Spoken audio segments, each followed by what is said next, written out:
School Directors. This meeting is being recorded by the Council Rock School District and may be recorded by members of the audience. We'll start with the Pledge of Allegiance. One of the students going to lead us? Yeah. This one right here. Keith.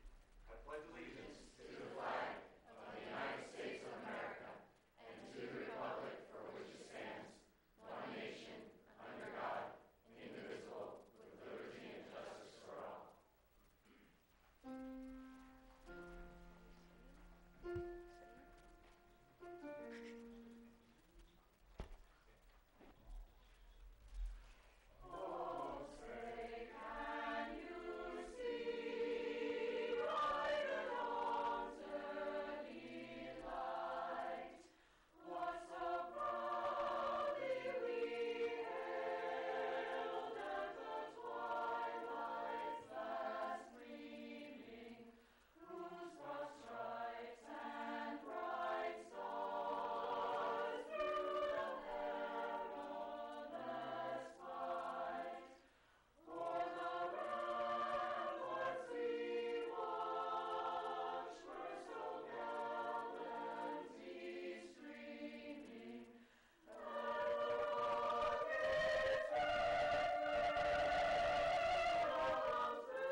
Thank you.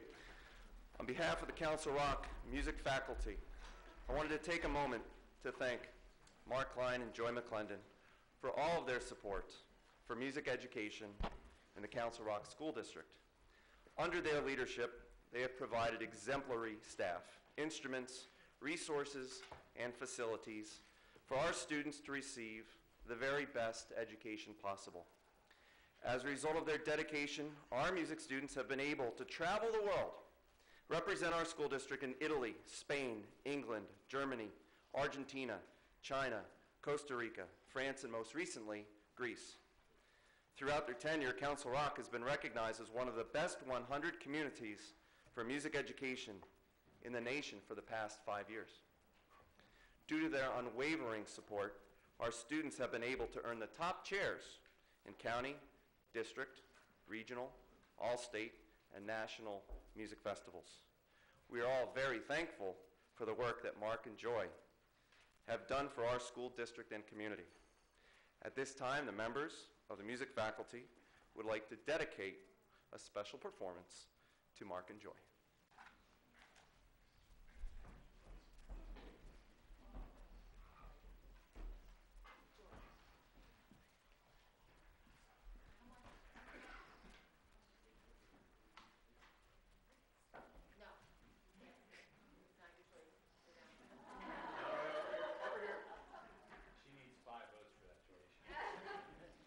Second.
Christy were around here, I would chastise her for that.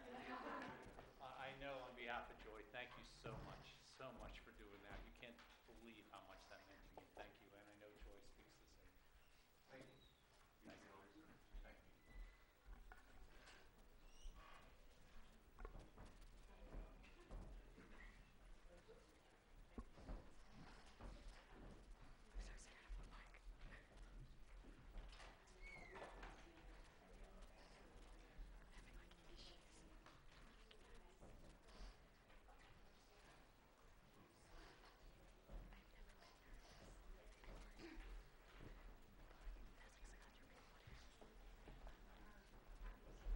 Madam Secretary, may I have a roll call, please?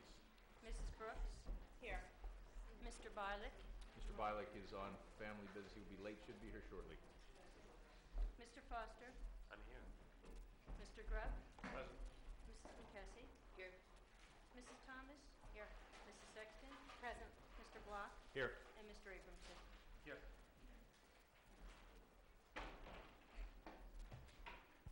We are, this evening is MBIT's graduation, and Mr. Funk is called to that ceremony. So in his stead, Dr. Stacy Rosenthal, Administrative Intern at Council Rock High School South, Librarian Extraordinaire, and she will start our Student Advisory Board. Good evening, Board of School Directors, Mr. Klein, colleagues, and members of the Council Rock community. As Mr. Klein said, my name is Dr. Stacy Rosenthal, and it's my privilege to be their librarian and also a member of Council Rock's Leadership Academy. It is my honor and privilege tonight to fill in for Mr. Funk and introduce these young individuals. We're going to start with Victoria, our MBIT representative, followed by Hannah, then Felicia, then Jack, and finally, last but not least, our graduating senior, Jarrett. Hello, my name is Victoria Manassian, and I'm a junior at Council Rock High School South and a student in the Health Science program over at Middlebucks Institute of Technology. Middlebucks Institute of Technology recently held its annual senior awards ceremony, which students were presented with scholarships and awards. 41 students were honored at this event. The following two students from Council Rock High School South received awards during the ceremony: Ashley Pohl and Josh Cooper. The senior recognition ceremony is being held right now at William Tennant High School. Middlebucks Institute of Technology is hosting a summer career exploration program for students entering 8th, 9th, and 10th grade. We have 14 courses offered during the 2-week-long program in July. Additional information and registration can be found at our website at www.mbit.org. I would like to remind you, the community, that you can learn more about our latest happenings at MBIT by viewing our Twitter account, viewing our videos on YouTube, and following us on Facebook. Thank you for allowing me to serve as the Council Rock High School South and MBIT school representative. I have enjoyed my time with you and enjoy your summers. Good evening, everyone. My name is Hannah Devlin, and I'm the 9th grade representative for Council Rock South Student Advisory Board. Students have recently made it through the stress of AP testing that took place during May. This year, 819 tests were administered, which is an all-time record at South. The tests covered 21 content areas, which included subjects such as art, science, math, computer science, music, world language, and history. Get your signing hand warmed up, because yearbook distribution for seniors takes place tomorrow during 9th period at the Senior Assembly. Any senior who is absent on distribution day may pick up their yearbook in the cafeteria before school or during lunches next week. The 8th annual Science Night at South was held last Thursday. Around 400 families attended and roamed the A-Wing, and for a few hours, elementary school students discovered their inner scientists. There was an assortment of rooms that ranged from catapults to crystal towers. Elementary school students manipulated marshmallows to learn about white blood cells, created slime with a saturated solution, and bit into liquid nitrified cheese puffs. Special community guests included Dow Chemical Company, Hidden Reef, and Mad Science. Teachers from across the district, with the help of high school students from North and South, showcased how fun science can be. Thank you for your attention throughout this school year, and I hope you have a wonderful summer.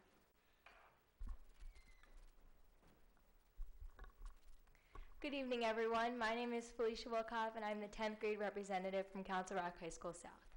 Keystone examinations for various subjects were administered during the month of May. As you know, Keystone exams are state-mandated end-of-course tests intended for students for the class of 2017 and beyond to demonstrate proficiency in core subjects. The expectation is that all students will pass these tests in order to graduate. Currently, Algebra 1, Biology, and English Literature are the core subjects tested. Students from all grades enrolled in biology took the biology exam on May 14th and 15th. Then, the following week, all 10th grade students took the literature exam on May 18th and 19th. Later that week, the Algebra 1 exam was administered to all students from all grades enrolled in Algebra 1. Luckily for students not taking the exams, they were able to arrive at school 2 hours and 45 minutes late, giving them plenty of time to finally catch up on much-needed sleep. An exciting project at South this year involved the NASA Hunch team. The NASA Hunch team is made up of 47 students. These students designed the first stage of an incubator to test embryo development on the International Space Station. 6 students and 1 teacher went to Johnson Space Center to test the chamber on the zero-gravity flight. They are here tonight to present their project to you in detail a little later. As the school year comes to an end, a few student resources will no longer be available. Thursday, June 11th will be the last day for after-school buses leaving at 4:15 and the last day for library evening hours. I look forward to reporting to you next year as the junior representative. Thank you for your time, and I hope you all have a wonderful summer. Good evening, everyone. My name is Jack Wheatley, and for the final time, I am the junior representative for Council Rock South Student Advisory Board. What Great makes you think that? Got A's in all my classes right now, Mr. Klein. I don't know how finals are going to work out. Great to see you all again. The class of 2016 held a successful junior prom on Friday, April 24th at the Princeton Hyatt in Princeton, New Jersey. The masquerade theme was a blast for all involved, and the junior class made a very large profit from the event. In music news, Golden Wings Theater Company put on its spring show of Dark of the Moon on Thursday, May 21st, Friday, May 22nd, and Saturday, May 23rd at 7 p.m., and Saturday, May 23rd at 2 p.m. The story of a witch boy and a village girl falling in love attracted a large crowd from the community, and the show was able to hone in the acting skills of Golden Wings underclassmen. In sports news, the following athletes qualified for the PIAA Track and Field State Championships: Shannon Taub, Dominique Franco, Savannah Wood, Caitlin Deisler, Allison Taub, Jacqueline Timoney, and Joe McGuire. Shannon received a second-place medal in the high jump, and Dominique received a 7th-place medal in the pole vault. The senior members of the track and field team will certainly be running away from their high school problems and throwing themselves into a new step of life called college. That may have just doomed your senior year. I've got more, don't worry. Finally, 9th grade summer orientations for incoming freshmen are scheduled for 9 a.m. on Wednesday, July 29th, and 1 p.m. on Wednesday, August 12th. The orientations are designated to ease the transition for incoming freshmen into high school. And now a message for our outgoing senior representative, Jarrett. I just have a pun for you as you leave off for the Emory Eagles. What did the father buffalo say to his boy when he sent him off to college? Well, I'm not sure, Jack. What did he say? He said, "Bye, son."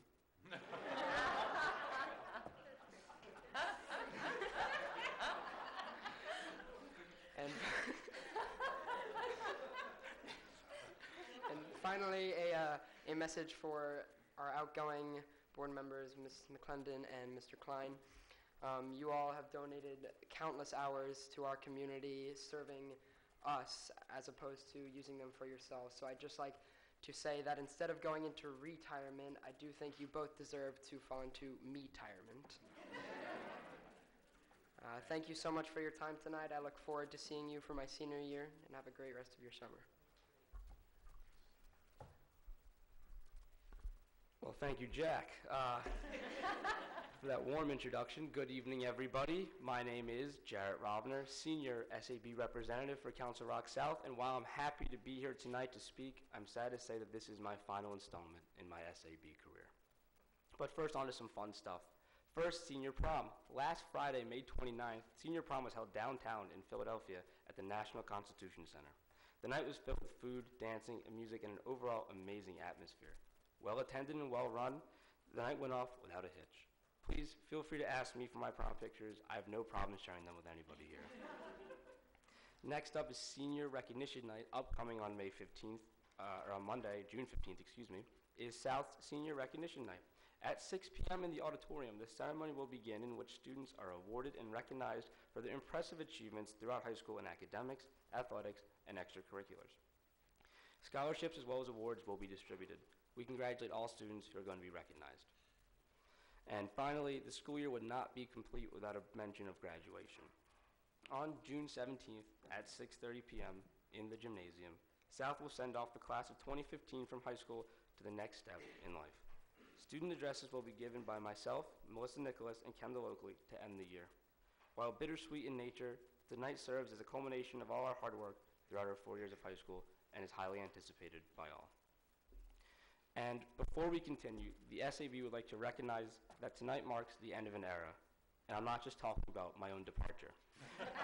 we would like to present to Mr. Klein and Mrs. McClendon a gift on behalf of SAB and Council Rock South. We thank you for all you've done for our district. We hope that these blankets will keep you warm on those snowy school days and that you can relax without having to decide whether school is on or off. We wish you all a great retirement and nothing but the best. Thank you so much for everything.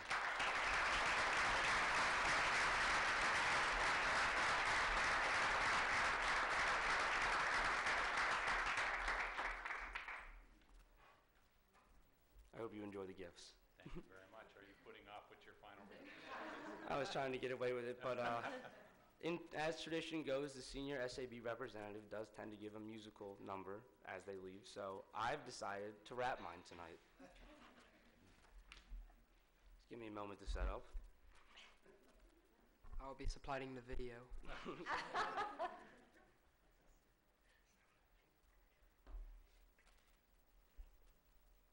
All right.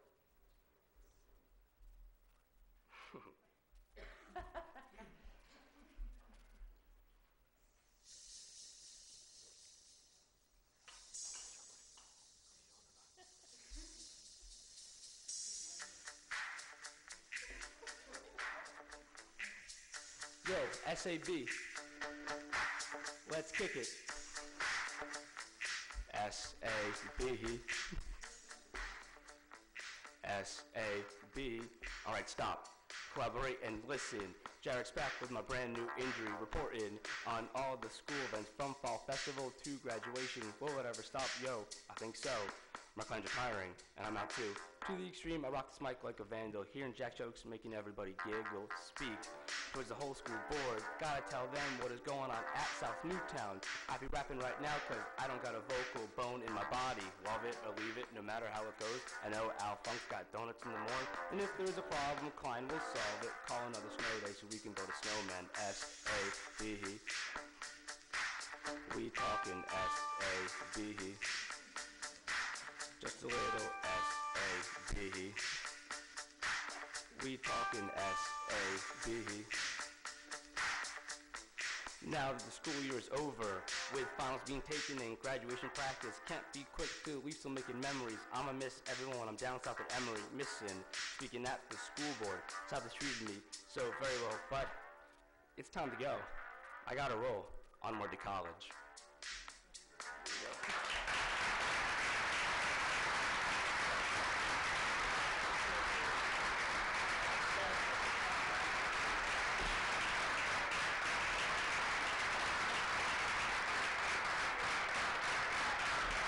Thank you very much. Take your microphone and go like this. You know, I was planning on doing it, but this design, I didn't want to damage it. Thank you so much for everything. You know that the tradition, Jared, and that was fantastic. In fact, your mom and dad probably realized you shouldn't go on to Emory. You should just do the rap music thing. I really should. I have to take my career to the next level. I'll talk about it with them. I'll try to sell them on it. Spoken like a true retiring superintendent. The nameplate that says Jared Robner is yours to take. Thank you very much. Yes, just as a memento, we spare no expense for that kind of thing. Thank you so much to the entire school board for the opportunity to speak in front of you. It was our I really pleasure, did enjoy it over these past few years. Thank you.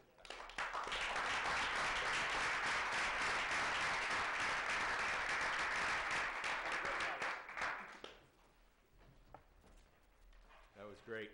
Mr. Klein, Superintendent's report, please. How do I top that? I mean, really? Rapid. Yeah, exactly. That's a tradition here, by the way, that every superintendent who's left in the 2000 meetings. Yeah. For me, rapid means I bring out some paper and I just start swallowing. Before we get to a couple presentations for this evening, I want to just do a quick update on some things. First of all, many of you know the Council Rock North boys baseball team has been in the state playoffs after winning the district title. Yesterday they won a 1-0 squeaker against Governor Mifflin High School. Today they played the #1 seed Parkland from the north, and unfortunately their state run loss ended today with a 2-1 loss. But congratulations to Coach Matt Schramm and the entire Council Rock North team. They made a great run into the states and they did a fantastic job. Following up from what Jared said, this is just notice. I know I've been talking about it for quite some time, but still there'll be folks that will say, hey, when was the last day of school? So one more time, the last day of school for all students is Wednesday, June 17th. It's a half day of school for all students. AM kindergarten students attend, and we are proud to announce that graduation ceremonies for the class of 15 will be held on that day too, with Council Rock North graduating at 4 o'clock p.m. in the stadium, weather permitting, and if not, in the gym, and Council Rock High School South graduating in their gymnasium at 6:30 p.m. Council Rock North hosts the Cullen Kepper Memorial Scholarship Fund lacrosse festival. It will be held at Walt Snyder Stadium at Council Rock High School North on Saturday. Festival will raise funds for Cullen Scholarship, which is awarded for the first time this spring. There are a number of games that are in play on that day beginning at 12 o'clock, so anyone that's interested, please join us on that day. Council Rock Relay for Life will be Saturday, June 20th, 2015 at Council Rock South. It will be the home for the new Newtown Relay for Life event for the American Cancer Society. Relay for Life raises funds and awareness to save lives from cancer by taking turns walking around the track for a period of 12 hours this year. Do we have a board team? We do indeed. That's great. Anyone is welcome to join it. Good. We have a number of staff teams too, and so there are a number of folks that are working to try to make the Relay for Life, which started 2 years ago, bigger and better than ever. If you want to form a team or join us, go to www.relayforlife.org/PA Newtown, and you will see more information about that. It is my absolute pleasure and honor to introduce to you members of our retiring group of staff for this school year. Prior to tonight's meeting, we had a reception next door where we were able to honor those staff members who have served Council Rock selflessly for many years. It is absolutely my pleasure to say to you that this year is, after 11 years of announcing this and talking about the number of years served, this is the largest number of years served for any of our retirement groups. The retirement group that are retiring this year, staff members that represent both support, professional staff, and administrators represent 1,136 years of service to Council Rock School District. If you are a retiring member of our staff, we would ask you to stand and be recognized.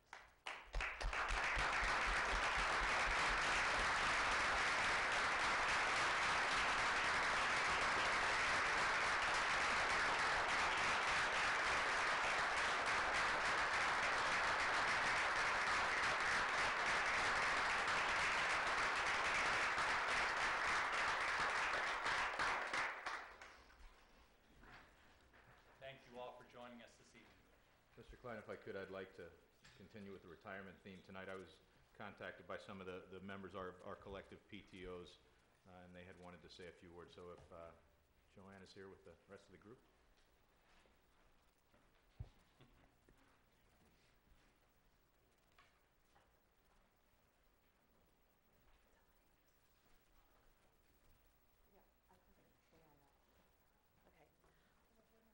In advance, I'd just like to say that we are neither singing nor rapping nor even dancing, so I'm so sorry for these paltry words. We represent all of the PTOs you've worked with for the past 11 years and 25 years before that. And we know that the PTOs are the easiest group you probably ever worked with in your time at Council Rock. We are undemanding and support every decision you make, be it the decision to have it snow 12 inches and then cancel school the next day, purchasing items for our respective schools, or understanding all of the standardized tests our children take every year. And when we want to add new smart boards or reading level libraries or nature gardens, you have always been willing to approve whatever expenditures we want to make, with, of course, the money that our PTOs raise. We love to show our gratitude and support, which is why you hear from us so often. We like to contact you about the great things happening at our schools: plays, concerts, art shows, school fairs, and all the great activities that we naturally expect that you would want to be a part of. How many events could there possibly be in 1 year for 16 different schools? And let's not forget the field days and sporting events that you have always cheered on. Of course, that doesn't touch on the academic endeavors that you encourage: science nights, math nights, reading Olympics, talking to satellites in outer space, and the list goes on. We would like to mention every special pursuit in academics, the arts, and extracurricular activities that you have supported throughout your tenure. But we were afraid that we would have the 3-minute clock going, so suffice it to say that it would take hours and hours to name all the programs that you have brought to this district. Mark, we believe that one of the most important responsibilities of a school district superintendent is to create a culture of family, where students feel safe and happy in a positive learning environment, where parents feel welcome and part of a team of professional teachers and staff who want the best results for all children. While this ultimately is a giant group effort, the culture starts with the superintendent's office, and you have done an exceptional job in making Council Rock just a place like that. And for that, we thank you. So we would like you to come up. We'd like to present this check for $2,400 to the Council Rock Education Foundation in your honor, to fund a grant and give back to the students in the classrooms that you've championed for so many years. While you might not be roaming the halls in the coming years, your legacy will still be here. And we would also like anybody in this room who's ever been a PTO president to come over and join us. Everyone, everyone. Thank you.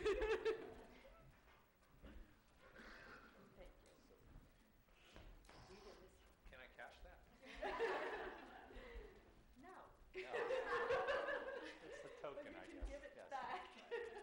Thank you so much. Should we teach like a picture? Okay. Photo opportunity. Yeah, come on up here. Oh, all right, really? Come on up here. Okay. Everybody up.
And I believe we have one more group coming in and consistent with the theme of retirement. Ms. McKessie, would you like to introduce them?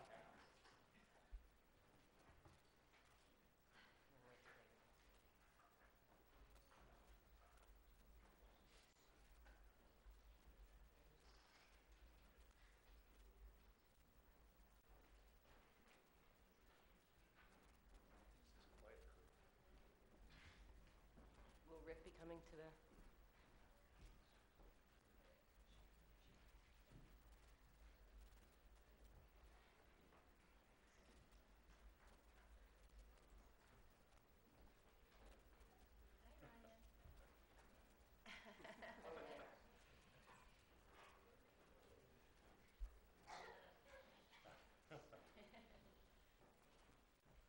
Hey, Kevin. How are you? Good evening, Rick. Surprise, surprise. Is everyone in?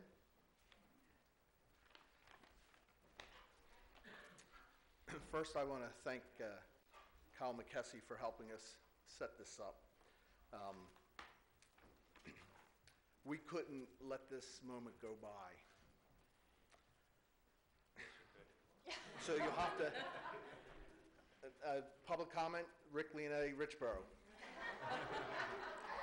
61 with the body of a 60-year-old. And I know we don't have a lot of time, so I'll try and be as brief as possible, but remember, I am Italian.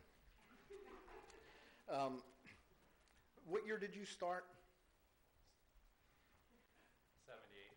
No, I mean as far as superintendent. Oh, 2004. Okay, so we had just finished our first year of Athletes Helping Athletes. Okay. So the first time I met Mark Klein was on the sideline of a football game. And we started with one football team at Council Rock North the first year of the split. And the year after is when I met Mark, and he was in his first year as superintendent, and he liked what he saw on the sideline when we had honorary captains go out with the football captains for the coin toss. So sometime in that following spring, you invited me for a cup of coffee at Starbucks, which I know you apparently frequent a lot. Your picture's up there for 1 million Stock cups. is significant decline after September 1st. To discuss Athletes Helping Athletes. You told me then if we became a 501c3 organization before January 1st of the following school year, you would make us the district charity of choice. We sweated it out, and December 9th is when we became official. And since that time, you've instituted a district-wide dress-down day, of which we just collected, I believe, Marie Sides. Are you here, Marie? Just gave us an envelope for close to $2,500. And that's year in and year out, and that's something that you instituted. So because of you and your offer, we were able to open this up to other schools, so the obvious next choice was Council Rock South. And they jumped in big time, and there's several members of their AHA club right here, Caitlin McCain and Jackie Schrager, who were president and vice president of the club. You also spoke to superintendents from other districts for us. Neshaminy, Pennsbury, Central Bucks, and they're all on board. Because you wanted to share what you thought was a good thing for the Council Rock people, you wanted to share it with others.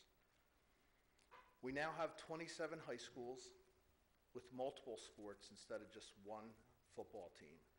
It's multiple sports, boys and girls, fall, winter, and spring, which makes us all very busy. Each year we raise money through small and large fundraisers, and then we turn around and donate these to special needs athletic programs in our area.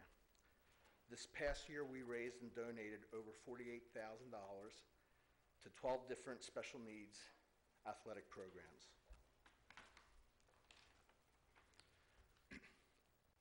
Look at these kids.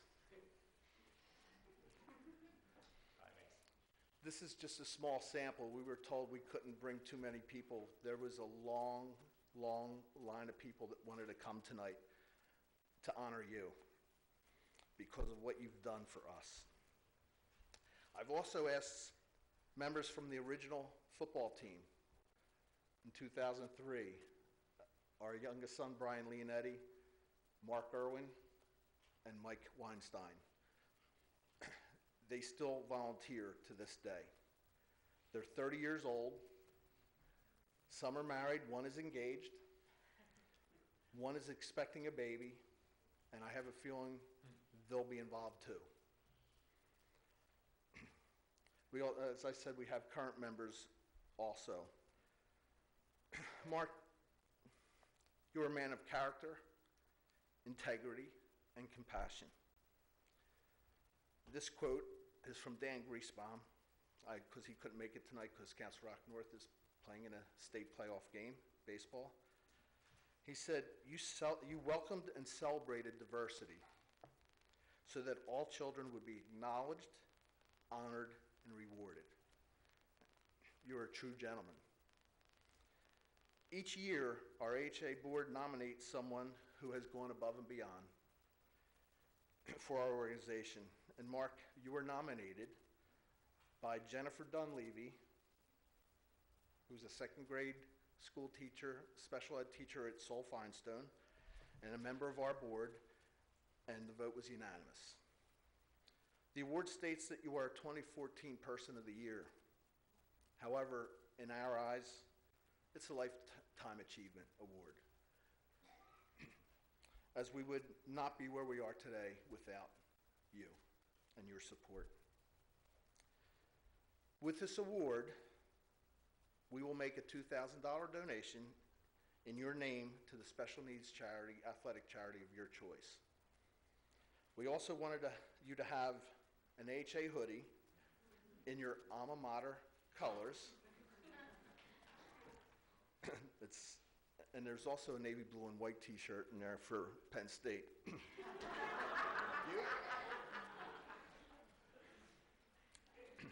Just because. Your retirement will have a profound impact on our district. After last night, I know you're a man that loves quotes. So I have two that will forever remind me of you. One is from Abraham Lincoln. No man is so tall as when he stoops to help a child. And you've done that countless times. Not just for these kids, but all children of Council Rock. And because you and I always read at Holland Elementary on Dr. Seuss Day, I thought this quote would be appropriate. Don't cry because it's over. Smile because it happened. Thank you, Mark, for going above and beyond for not only our organization, but for this school district.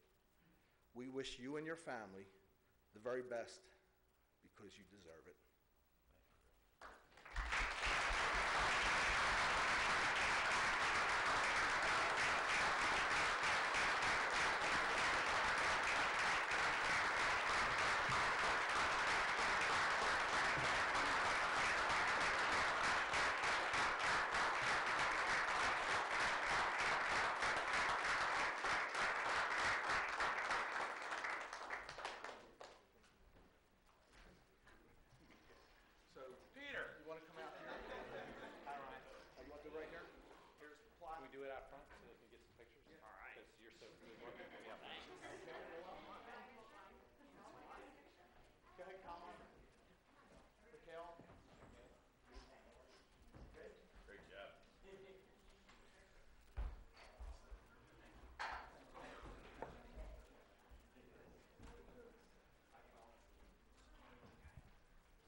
Second date. So.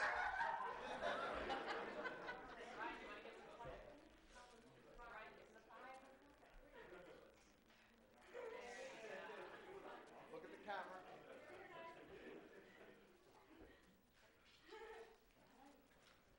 Thank you.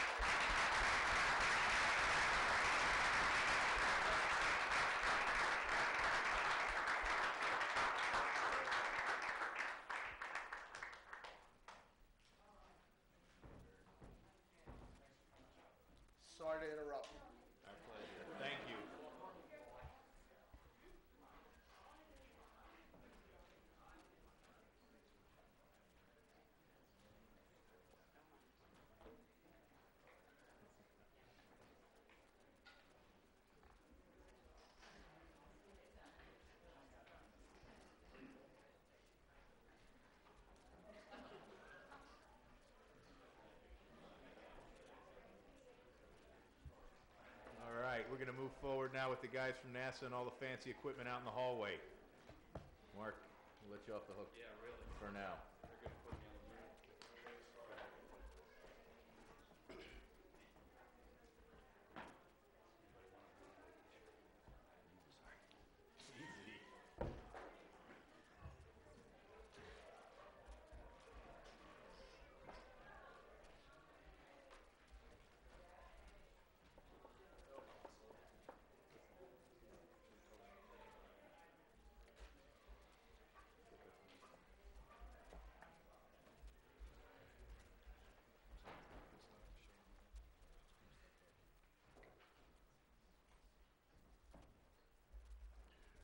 Good evening, Mr. Klein. Ladies and gentlemen of the board, we will, just waiting for the projector to come up, and members of the community. My name is Fred Bauer. I teach at Council Rock High School South, and I am very proud to be here tonight and presenting to you again the NASA group. Our students have been working again all year long. They have worked closely with NASA. I am not going to take up the time. I am going to turn it over to them directly. They will introduce themselves and let you know about the project that we worked on this year. Hi, my name is Samuel Clough. I was our project manager this year. Hello, I'm Jonathan Moore, and I was in research and development. Hi, I'm Julie Tamir, and I was also in research and development. My name is Samuel Priceman. I was head of PR and also in research and development.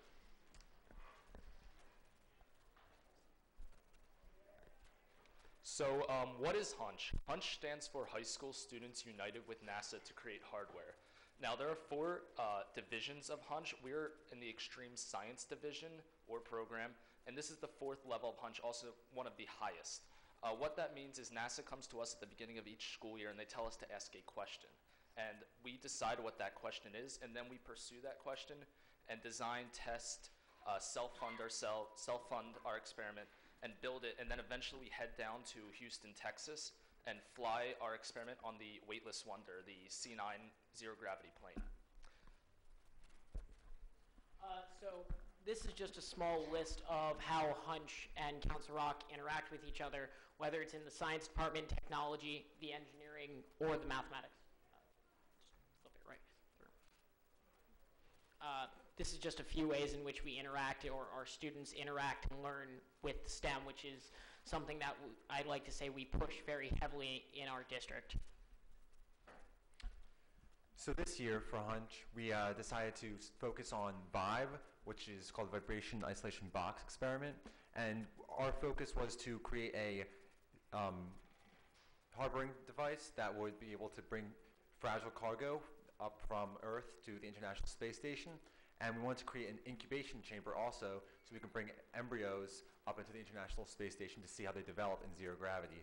So we wanted to make a test chamber that could check the temperature, humidity, carbon dioxide, and oxygen.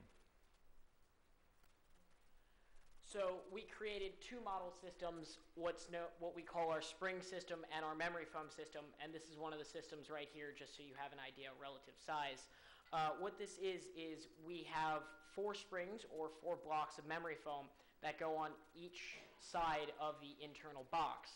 These are used to dampen the vibrations from what would be considered the rocket flight to the ISS, and it's to reduce the damaging vibrations to the internal cargo. We also had 3 vibration sensors in each box so that we could test and view the vibration that occurs on the X, Y, and Z axis, and then 3 outside so that we could have a control set for our experiment to compare our data to.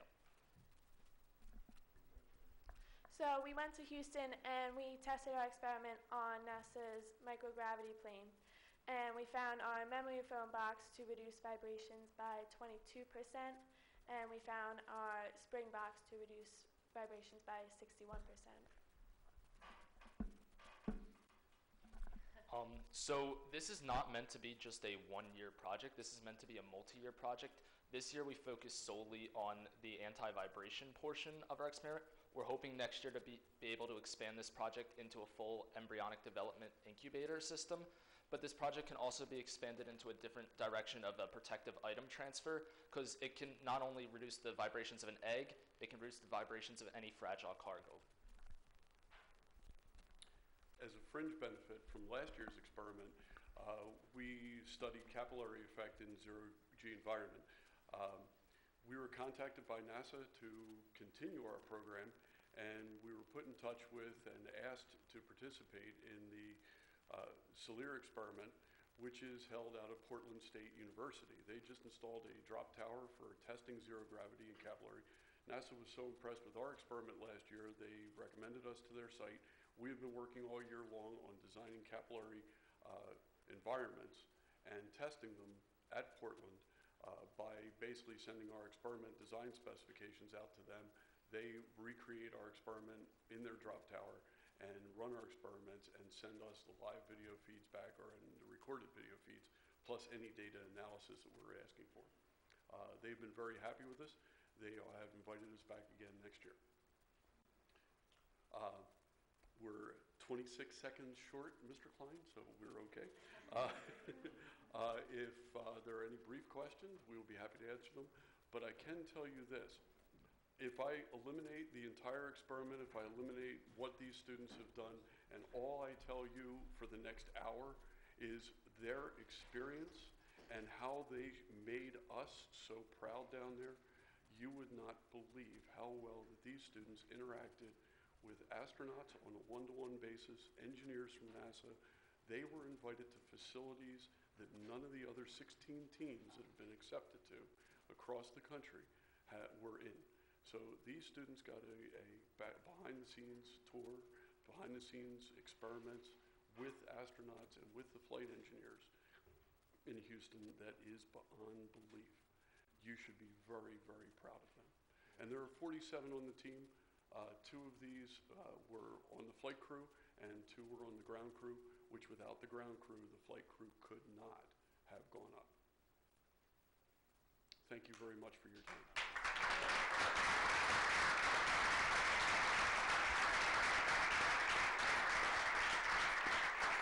So Sam, I know you're a senior on the team. Who else is a senior on the team?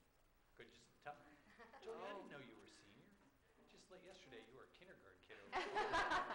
Tell me where you guys are going next year.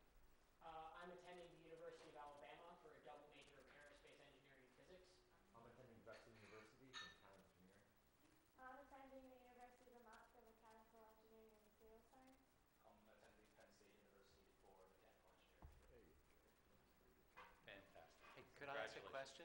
I want to put you on the spot, right? You've gone to all this work. So thanks for this diagram. So I was looking at it. There's the vibration sensor you were describing. So did you get a chance to find out how that works? What's in there that makes it sense vibration? Sam, if you're going to talk, just make sure you get a microphone or they won't catch you for posterity. So, actually, I'll come over to you for a second. Because we have the actual sensor right here. So this is what the sensor looks like, and as you can see, it's a small little panel. And so what happens is, as vibration occurs, the panel moves up and down in a purely one angle of axis, and so it's called an analog sensor. And so what it does is just picks up the up and down motion, records it, and outputs a number for us. So we took those numbers over, and it took 5 numbers a second. It was taking 5 readings every second. We took those numbers through the entire 90-minute flight, and we graphed them up there purely based on the change rate, and it came out as a graph that showed multi-axis. Then we compared them to our control data and just received our results. Are you exactly.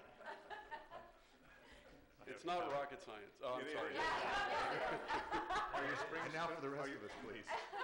Are your springs tunable so that in second iteration or third iteration you'll be able to account for the periodicity of the vibration by tuning the spring? Well, we don't have tunable springs. We had one style of spring. We tested a few different springs. Actually, the springs were our second, I'd like to say second generation of vibe.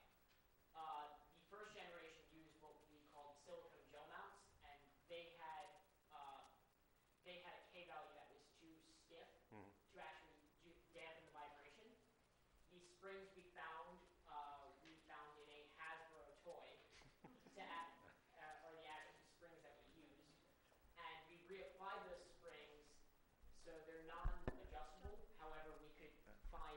screens to fit different sized vibes.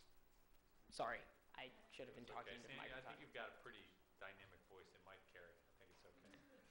Good. Any other questions? Okay, again, thank you very much for the I privilege can't of tell coming you here how and speaking. impressive they are. Congratulations. Yes, Fantastic sincerely. stuff. Great. Our website,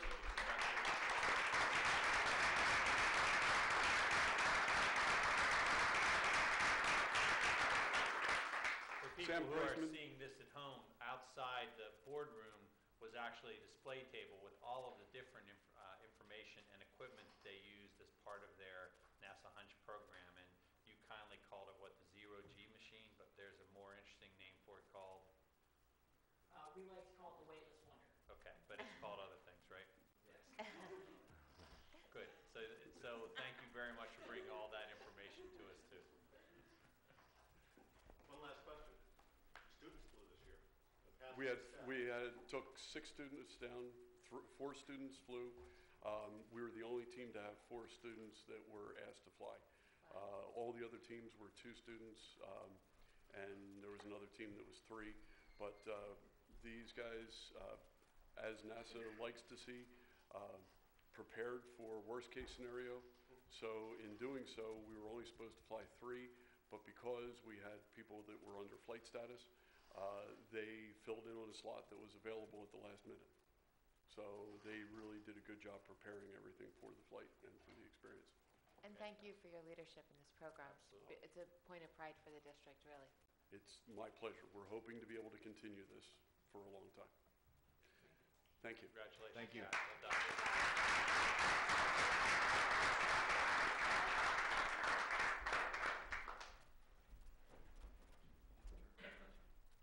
So we're going to move to public comment. Now, public comment is an opportunity for members of the public to address the board.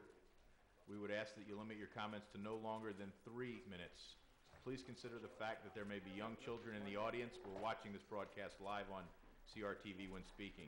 It is our goal to maintain a respectful environment so that members of our community have an equal opportunity to address the board without interruption. While the board welcomes your ideas and will consider them in deliberating an issue, we may not respond to your comments or questions. The first name that I have for public comment is Sherry Voorhees. Not at this time. Okay. And I believe Cindy Pinto already spoken. So that's all the public comment that I have. Is there any other public comment?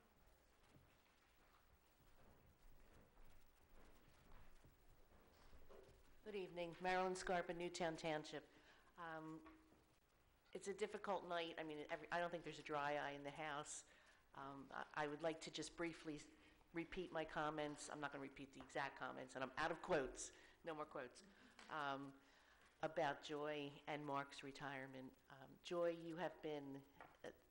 you've always conducted yourself, it always amazed me with the utmost elegance and grace and poise. But beyond that, your heart and soul, what you brought to this district, and also academically to always reach out to the whole child has been amazing. And it's going to be a huge loss that you're leaving, but thank you for everything that you've done. And of course, Mark, you're a part of Council Rock. I don't know how we're going to fare without you. I thank you for being the face for us and having so much dignity and amongst so many adverse things that were thrown at you, and always handled yourself with dignity and always presented the district to always look well, and we thank you for that too. And also something related to that, which again I want to extend my thanks, is the Council Rock Education Foundation has a program called the Staff Recognition Program. And it's not too late to honor a staff member or an administrator, whether they're retiring or they've made a difference in your child's life somehow, rather than the mugs and the ties and the Dunkin' Donuts gift cards and such. You can make a donation to the foundation where a student design card, which I brought some of the designs of these beautiful artwork that are from Council Rock students, we will send a card to the person that you're honoring and let them know of your generosity and how they have made a difference in your child's life somehow. And the Monies go to fund innovative programs to go back into the classrooms and the community, and they're all tax deductible also. So it's not too late to do that, and I hope that everyone will consider doing so. Thank you. Thank you, Mary. Is there any further public comment?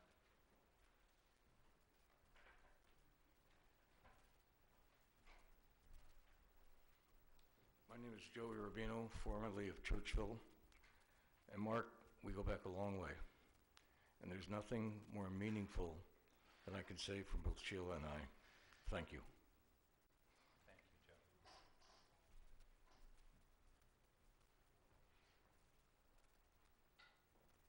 Okay, with no more public comment, we will move to items for board approval. Ms. Brooks, if you could read number 1, please. I move to approve the personnel actions as contained in the attachments to this agenda. Second. Questions for Ms. Trioli?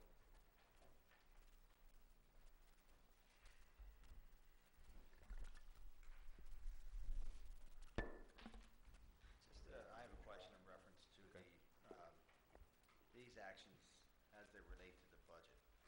I'm assuming that if we approve the personnel items here, it's going to apply to next year's budget, which we haven't passed yet. Is that right? Sure. I'm having a hard time reconciling this in my head for myself. So for that reason and that reason only, I'm going to be voting against all of the hiring that's listed in this action. Has no reflection on the individuals at all, but I'll be a no vote for that reason. Any other comment? May I have a roll call vote, please? Sure. Mr. Abramson? Yes.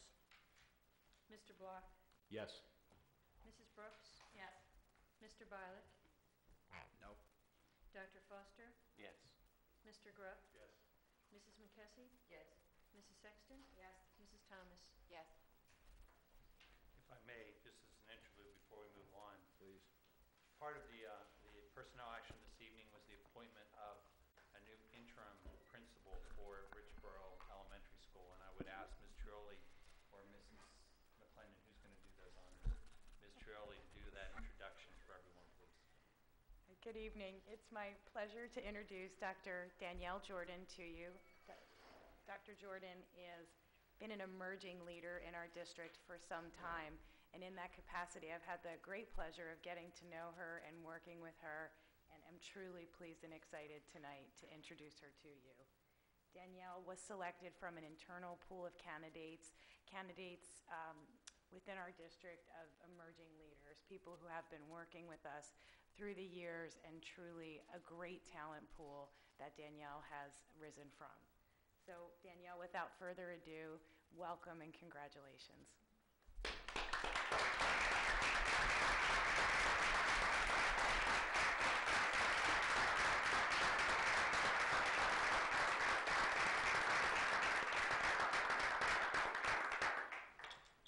I want to thank you all for the faith that's being placed in me. It's an absolute honor and a privilege to be able to continue to service Council Rock as the principal of Richboro Elementary. I'm so excited, and I cannot wait to become a part of the Richboro Elementary community. Thank you. Thanks, Danielle. Good luck.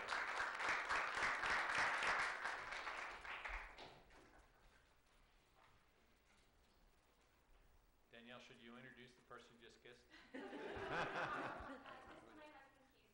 Keith, thanks for bringing her along. Thank you very much for coming. Yeah.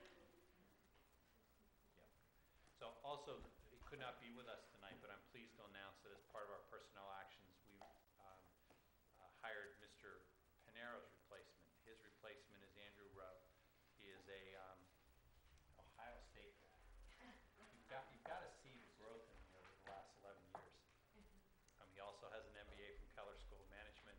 He is the Director of Operations now in a large trucking concern. He's going to come and join us out August 1st, and he will work with Mr. Pinero for approximately a 3-month transition as we also do the changes over to the propane bus service that we'll have. We are very excited to welcome Andrew to Council Rock. Unfortunately, he is part of his job responsibilities is up in Portland, Maine, but he will be joining us effective August 1st. He is a New Hope resident, and we look forward to having Andrew come and join the Council Rock administrative team. Mr. Klein, congratulations to you and your staff on some of the quality candidates that you've brought forward. These folks are all really impressive, and hats off to your team for finding the right folks to continue the legacy. Thank you. Okay, we're going to move to number 2, Dr. Foster. Wait a second. Dr. Foster, when you read this, can I ask you just to insert the word section after the word PS, where it appears twice? Okay, thank you. Does that meet with our solicitor's approval? It does. So I'm going to put it right after PS. Where it appears twice. Okay. So I move to eliminate for the fiscal year beginning July 1st, 2015, the per capita tax levied in previous tax years pursuant to the Pennsylvania School Code 24 PS Section 6-679 and the personal tax levied in previous years by resolution passed June 26, 1973 pursuant to the Local Tax Enabling Act 53 PS Section 6924.101 at SEEK. The effective rate of the per capita tax and the personal tax being reduced to $0. Do we have a second? Second. Dr. Foster, if you'd like to comment first. You know, we've discussed it a long time. I guess what I might do is put our head of finance, business administration on the spot and ask his advice and opinion because it's something he's studied for a while. And Mr. Reinhardt, do you have any comments about what these taxes? Yes. As you look at taxes that are collected within the school district,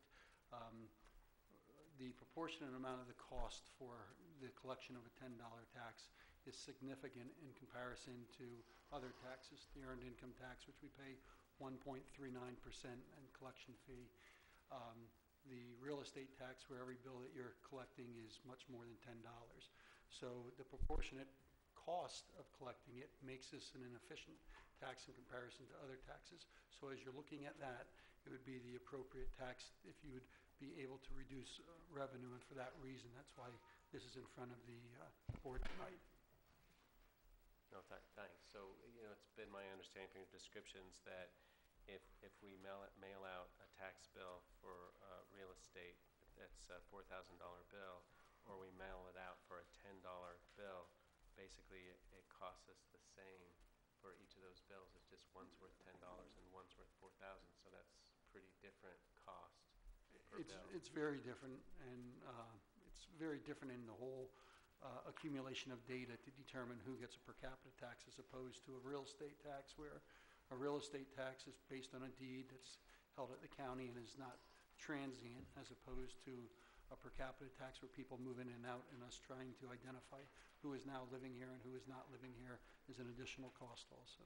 So you have to track how old they are and if they're still here. So it's just more complicated. Yes. Thanks. For me, looking at this item in conjunction with the next item, which is the approval of the budget for next year, I had originally, one of the reasons this may have been moved up, but my schedule originally had me out of the city, out of the district next week, at our next board meeting. In addition, there's additional information that this board has requested, and we'll be meeting in executive session next week to receive, which would relate potentially to the expenditures next year that this district would be obligated, potentially obligated to. And so for that reason, I would actually hope the board would consider delaying or tabling both the per capita. I am in general in favor of eliminating the per capita tax, but tabling both this motion and the approval of the final budget for next year until our next regularly scheduled meeting on June 18th, when this board will have received from administration and from council additional input on potential obligations of this board for next year. So for that reason, I would like the board to consider whether this is appropriate to do this now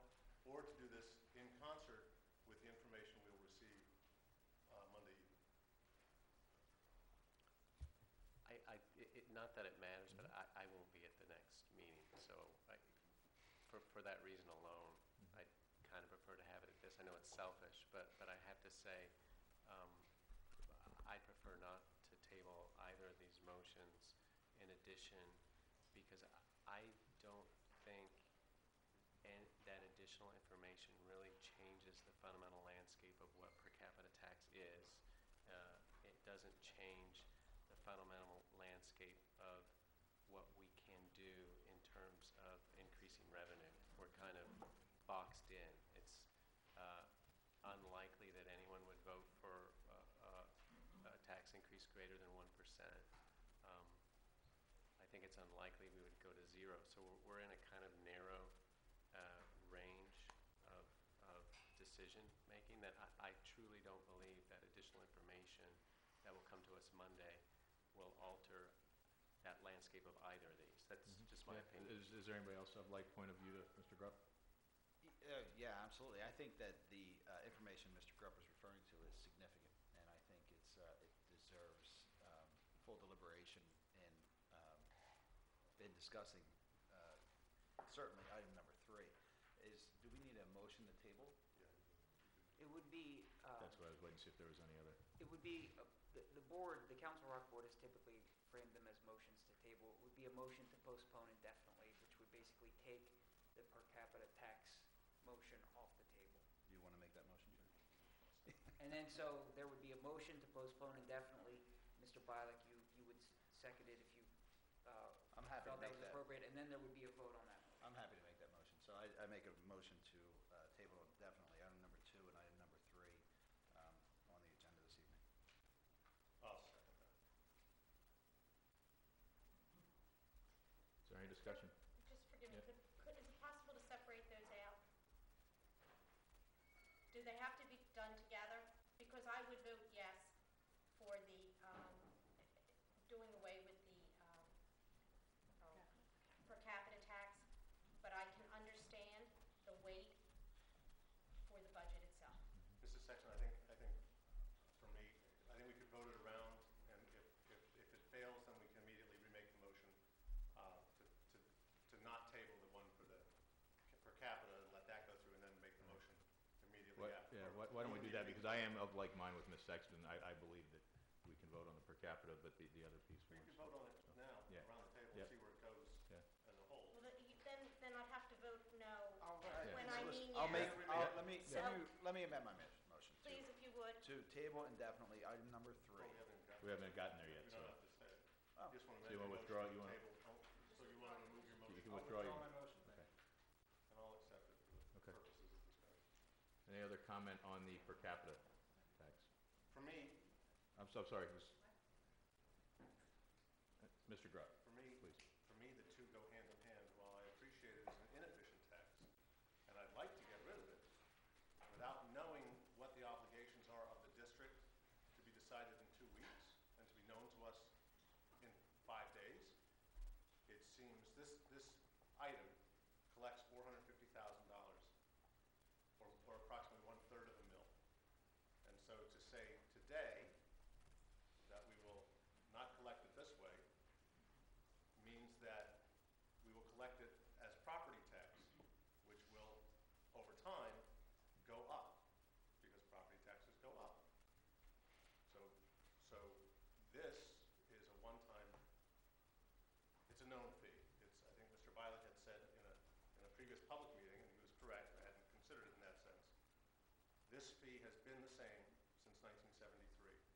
It is the one tax which assuredly has not changed in the intervening. Is it something we'll share with all of us? Bill, or- Oh, I already spoke, so I felt like Oh, no, I I just should. thought you were passing. I'm notes. sorry, Oh, Mr. Grupp, could you please continue to rather not have a conversation between board members? You still got the floor. Between board members. So for me, this tax hasn't increased in what, 45 years, 42 years? So I would just assume, for me, I won't vote to remove it today. I'll abstain because I think it should be coming back next time in concert with the other. So I'll abstain. Mr. Abramson, I think, had a comment? I would have no problem in postponing the vote on this, and I would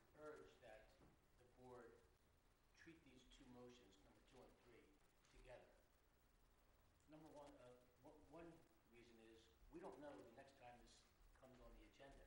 Maybe number 3 will be taken, the elimination of the potential after tax may be taken after the budget. It could be switched on the agenda next time around. So I'd like to keep that avenue open for future discussion. So it makes sense that both these motions be taken at the same time or the same date, rather than take one at this point. And you can correct me if I'm wrong, but once we eliminate, if this board does eliminate that per capita tax, it's forever, right? We can't bring that back. Mr. Abramson, you're referring to a provision in Act 1, which states that certain taxes not previously enacted or levied by a taxing authority as of the time that Act 1 was promulgated and signed by the governor cannot be imposed or reimposed subsequently. And I interpret that provision in Act 1 to be there so that a taxing authority cannot get around the limits imposed by Act 1 by creating new taxes or levying new taxes. And so if the board does eliminate the per capita tax, either or both of the per capita taxes, the one levied under the school code and the one levied under the Local Tax Enabling Act, my advice has been and my advice is the board should assume that it will not be able to revive that at a subsequent time. So given that assumption, I think it's crucial that we would take the vote on the budget at the same time or in the same agenda as the any vote to eliminate the per capita tax. It makes no sense to me to have a vote on the per capita tax tonight if we're not going to also vote on the budget at the same time.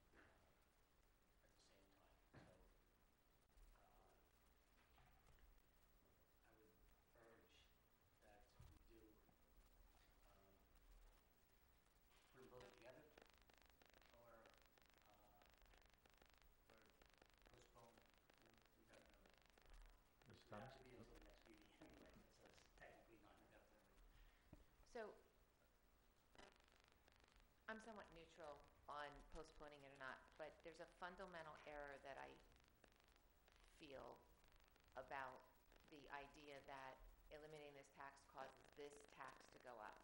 This school district does its budgeting currently by projecting its actual dollar expenses for the following year. So whether it's $450,000 here or $450,000 there, it's still $450,000. So I don't mathematically agree with the sense that we're somehow increasing this tax. This district says we need X dollars to run, whether we get them from tax or we subtract out the per capita and then we get the rest from income taxes, it's the same dollars. So that's number one. Number two, my inherent issue with this tax is in order for me to get that $450,000, I have to spend more money. If I take in, my example would be $500,000, and I spend $25,000 to get that $500,000. The next budget, I still need that $500,000, but I only spend $10,000 to get it. I have reduced the expense to the taxpayer for me to get the same amount of money. So I'm obviously in favor of eliminating it because in order for me to get this $400,000, I'm spending more taxpayer money than I would need to spend to get that same money. And at the end of the day, they're real dollars. I mean, we translate them to percentages. I understand that. And so I understand the perception that it could go up. But at the end of the day, if we leave this here and next year we need what in essence is a 1% tax increase, we are still going to subtract out that $450 we get from this tax.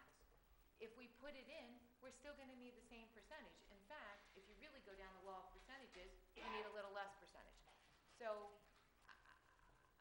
I am perfectly happy to take the two together. There's some degree of sense it makes to me because they all affect how much our taxpayers spend.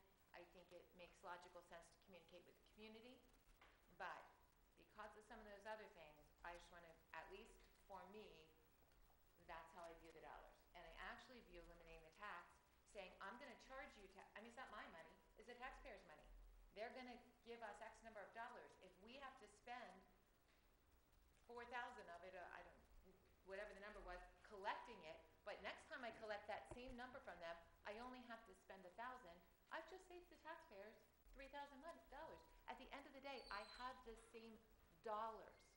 And sometimes when we get the numbers to percentages, that gets all mixed up. So it's the same dollars at the end of the day, Rick. No, you're equating two different things in my mind. Yes, you're going to have to spend money to get the revenue in excess of $400,000. I get that. But when we pay bond counsel money also to save us monies on the refunds of the bonds. So we do have to spend money in order to either reduce our expenses or to raise revenue. So we could be off topic on this because we really should be discussing whether or not it's going to be so-called tabled or postponed rather than the merits of it. But while you are discussing the merits, what's the cost again to raise the with regard to the per capita tax collection? About Pardon me? I'm not sure I understand the question. The cost for the collection, is it about 130? We're netting out $14,000, so the actual revenue is $464,000, and we're reducing the expenditures by $14,000. Okay. So, I mean, if someone owed you $400,000 and you hire an attorney, would you pay an attorney those fees to collect it? I would think so. So, it's not a question of the business office being inefficient to collect it.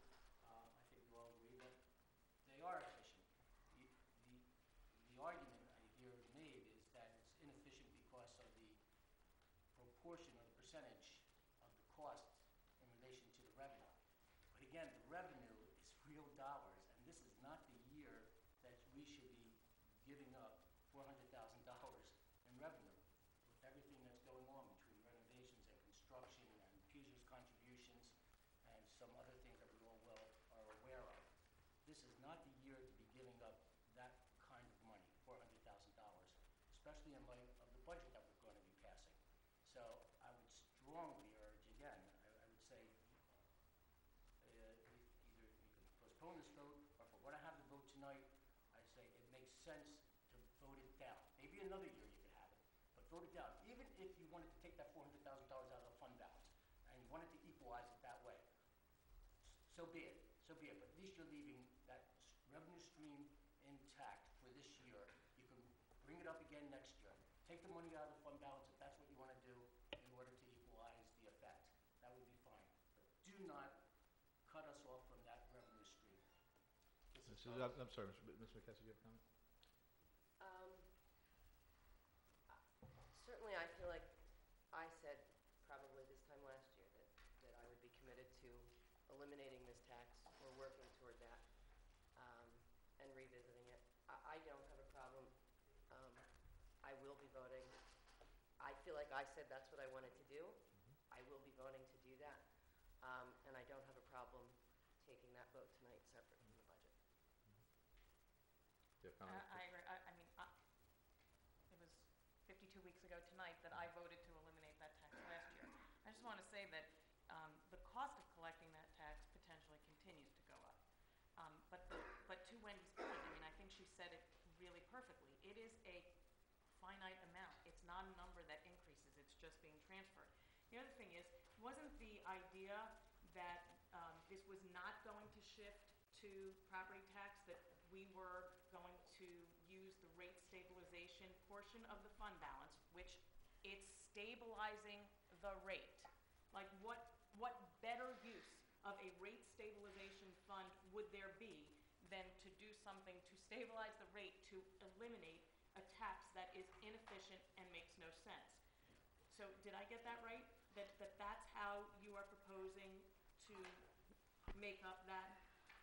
difference in revenue? There are two budgets in front of you tonight, one at one tax rate, one at the other. Both of them are using fund balance to fund the $450,000 of net revenue that would be lost. So, Right, yes. and to be clear, that fund has enough money in it so that that rate will be stabilized for nearly 10 years, correct? Yes. Potentially. Yes, there could be some other amounts being used out of that. But but just to the point being that we're not talking about not transferring this to a different tax just for this 1 year. That there is over $4 million in the rate stabilization fund that we would like to dedicate to eliminate an inefficient tax potentially for 10 years. Yes. For that reason, I am very comfortable to separate that out and vote for that tonight. So just go around to Dr. Boston, I'll come back to you. Yeah, so I just wanted to agree with Mr. Grubb in that the tax is a flat tax, it doesn't change over time, but the problem with it is something that Mrs. Brooks just said. The cost of collecting it keeps going up over time. The tax has been the same since 1973, but the price of the stamp that we send the bill out with has gone from 10 cents to 50 cents or whatever it is, and the cost of printing and buying the envelopes, and so it just relentlessly becomes more and more inefficient with each passing year. That's all. So I just wanted to say that. Mr. Grubb. From a historical perspective, prior to Act 1 and the limitations put on the board for tax rates, Mrs. Thomas, your argument is right, prior to Act 1. And the reason it's prior to Act 1 is if the PDE rate for Act 1 next year came out to be .0, they said no increase. And the district still had to cover things like it does this year, which is next year will be another 4% increase on PSERS and those things. You can't make up the money. So when you say it doesn't matter, my point was that if you cut it this year, we're looking at some changes. We don't even know what those changes are because we won't know until 5 days from now what some of those burdens may be on the district. And so to say tonight, okay, because 5 days from now, we may find out that what happens pushes the number for this year and for future years higher than we had anticipated, we've closed the door. Now, I understand when Mrs. Brooks talks about, and I'm in favor of it, I don't like to make a decision on something without all the facts at hand. So that's, again, all the facts at hand, 5 days from now, we'll have the facts at hand. That's all. Everybody can vote as they wish. Please. That's my question. I'll get to you. Ms. Well, Thomas. she didn't. Oh, okay. Suzanne, go ahead. Good. So I do think we have the facts, by and large, at hand. And it's always hard for an organization to give up an income stream that they've always had. But I believe that we can run this district more efficiently, and in doing so, make up that amount of money that we're not taking in taxes. And so, for me, I'm perfectly happy tonight to vote to give up this tax and to separate it from the budget and to take the budget at the next board meeting. And so that's what I'd like us to go forward and do. Can I make a comment? You're okay. I was going to go next, but then you jumped in. Oh, to me? Yeah. So you No, have, go ahead. Have you not gone? Go ahead. No, I'm not going to jump in. I- She had just said she wanted to talk beforehand, and then I'll get to you. Now I let Mrs. Saxon go and I forget my. I'm sorry, that's why I told you to go, because you're thinking. Go ahead. Okay, that's fine. Philosophically, I'm in complete agreement in eliminating this tax. It's cumbersome, it's costly, it's inefficient.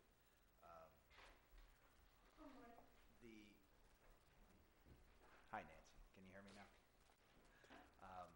So philosophically, I would absolutely love to vote for this. Here's my concern.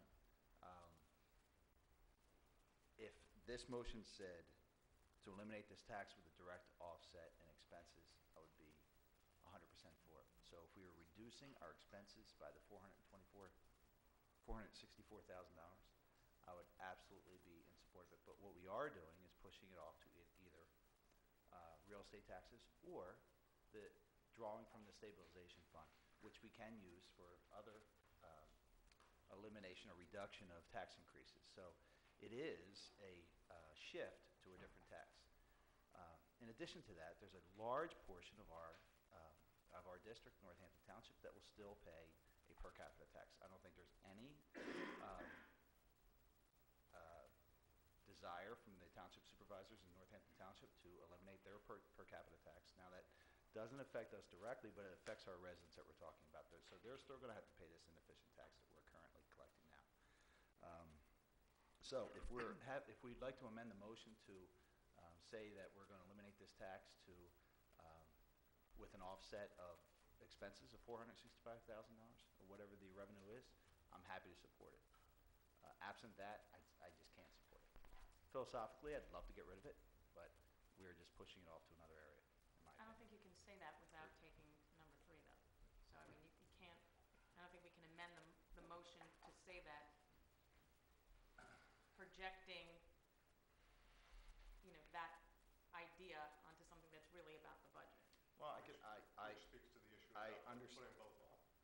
I understand that, Only- but there's... only Can we, if that's can the we have criteria. one at a time? I'm sorry. I Are you done, understand Ms. that, Brooks? but I don't, with that said, Denise, I don't think there's any support for that addition to that motion around the board table. If there is, then I'm happy with pushing it all to the next meeting. But I'd like to see a direct offset of those expenses to cover that tax. We can't require future boards to do it, but we can certainly do it for this budget. So, and to that point for me, and thank you because you helped me remember what I was going to say, I think what we do with expenses, for me alone, is completely in motion 3. However, to Mrs. Brooks' point, and kind of to yours, I'd like to see this motion say that it'll be funded by the fund balance, because I believe I said the other night that I'll stand on my head and spit quarters if it doesn't come out of fund balance. I completely agree, and thank you for pointing it out, because that was the discussion, and so for me, it was carrying over in my mind that that's where this was coming from. But that rate stabilization fund from those Melskys, from the sale of the Melsky property, was specifically put aside by this board specifically to reduce taxes. There is no better direct way to do that in my mind than to do this. Okay. So can we amend, I would be in favor of amending that motion to make it very clear the intention of how that's going to be paid. So would I? You made the motion, Mark. Is that required? I mean, before we make another motion, I mean, my feeling is it's an inefficient tax. I'd like to see it go, regardless of the budget piece. I'm in favor of eliminating it. I completely agree with Mark around we need to find ways to continue to drive expenses down. I also believe that we have fund balance that can cover that. There's money in and there's money out. So we can talk about wherever specifically it comes from, but at the end of the day, we have to manage our expenses, our revenues, and the assets that we have. So for me, I'm comfortable with the motion as is and moving forward to vote on that. We're going to be voting on a budget. My prediction is it'll be with a tax increase. So why not try to minimize that tax increase as much as we can by not eliminating this occupation tax? The occupation tax taxes, grown children and live with their parents. The tax paid by renters along with everybody else, not just the property owners. It just makes sense to me that we can help reduce any tax increase by keeping this occupation tax in there at this point. I could suggest a compromise then. Leave it in for this year. Wendy would be happy with this. Take out of the fund balance an additional amount. We can decide on how much. So you have another $400,000 coming in. Take out half of that, another half of that from the fund balance if you want to. So another $200,000. Some sort of compromise that you're not eliminating this tax at this point, and somehow we could still not increase taxes as much as we otherwise would have by keeping this revenue stream in. And I'll ask Mr. Reinhardt, from the administration business director's point of view, given our financial circumstances and this point, what's your recommendation with regard to this per capita tax? I will state that it's an inefficient tax to collect as opposed to other taxes that we do collect. I also, and you have heard me say at the finance meeting, I am concerned about the issues that we have in front of us and the amount of fund balance that we're using. I cannot tell you what you should do. I will deal with whatever you want me to do. I have a presentation I can do for you tonight to show you where my concerns are within the budget, which is my job to do, and so I don't want to give you a recommendation outside of the whole process, I guess is the best way for me to put it. Right, but you're making an assumption in your budget proposal that the per capita tax would be eliminated. The per capita tax in our budget and it's going to cause a corresponding decrease in the fund balance as a result of that. we are using fund balance to, And so what's your position with regard to the use of the fund balance to make up the difference of the revenue we're losing if the per capita tax was eliminated? the fund balance is there, as Wendy has said, for a rate stabilization. I understand the position of members of the board and what they want to do. As the business manager, I am concerned with the level of fund balance that we're using this year. I will tell you that. But I am not going to say you should take it away or not, because I understand the reasons why you're looking at doing it. That's the best I can do, Rick. I know you want me to be the person to say, but I understand the position you're... I got you, but then fill us in about your concern about the use of the fund balance. I am concerned with the use of fund balance in this year's budget, and everyone has heard me talk about that at length, and I can talk about it a little more, but I understand why we're doing it. Yeah, if we're going to have that conversation, let's have when we talk about the budget. This is about a very small piece of it. I think we've heard a lot of discussion. Ray, I'd just like to make one more comment. Okay. I think that unless, and I'm prepared to vote this way tonight, unless you're ready to vote for a zero tax increase, it does not make sense to repeal this tax. Because, again, unless there's a corresponding deduction in expenses, and that's the only way it makes sense, then it does not make sense to eliminate this tax. So unless you're prepared for zero, it doesn't make sense. When would you envision using a tax stabilization fund? You asking me? Yeah. Instead of raising property taxes. So, That's what we're doing. so if I said, either way, it's a tax, if I have a rate stabilization fund of $4+ million that's been sitting in our bank account for how many years? 4 years, 5 years? Never been touched to reduce taxes. What year should we say, oh, I think this might be the year to reduce a little bit of taxes and use a little bit of that money that was set aside to use to reduce taxes? Wendy, the difference is if we're looking at I think the proposed tax increase before is 0.6% or 1%. And now, instead, if we're eliminating the per capita tax, and now that becomes 1.4%, all we've done is shift that over. That's all we've done. So what I'm saying is, if the original proposal was 1%, and we're able to eliminate the per capita tax and keep it at 1%, then that makes sense if you're going down that road of eliminating that tax. But if you're adding percentage points to this property tax increase just to do a feel-good thing to eliminate the per capita tax, it absolutely does not make sense. Well, if we don't eliminate it, then we better add $14,000 back to our expenses, because that was taken out. But it's So not we increasing- increase expenses. But it's not increasing the property tax. We're talking about using fund balance for this, and I understand. I'm uncomfortable. I am not fully comfortable using what you're suggesting as $6 million plus from fund balance. I am very comfortable using $450,000 in fund balance from a rate stabilization fund intended for this purpose. So I completely understand what you're saying, and I don't like that you're continuing to say that it's a shift when it is not also increasing the property tax. The property tax is separate. This would be eliminated based out of a rate stabilization fund.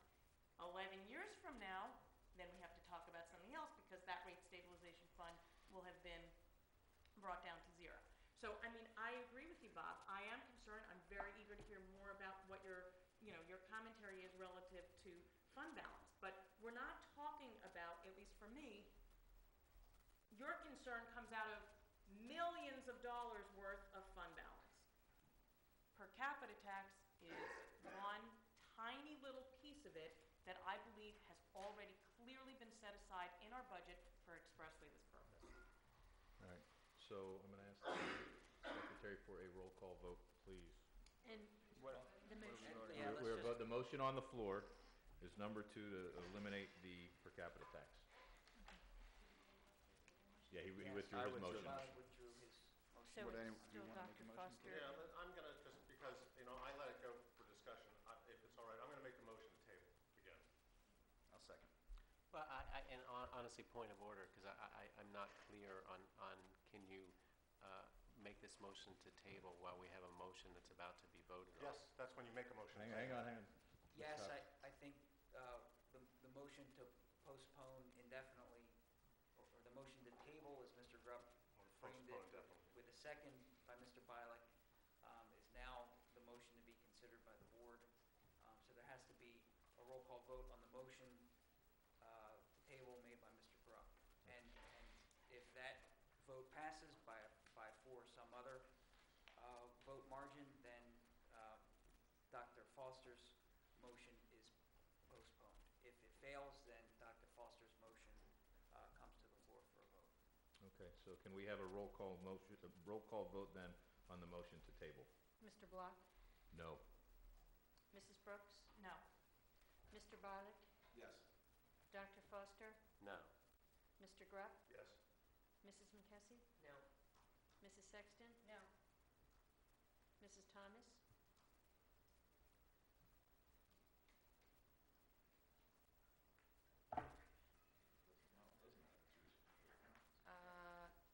I'm pass.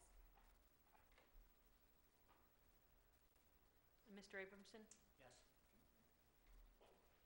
So it's 3 yeses and 1, 2, 3, 4, 5 noes.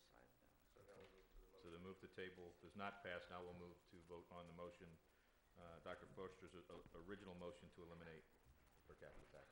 Have a roll call vote, please. Excuse me, one moment.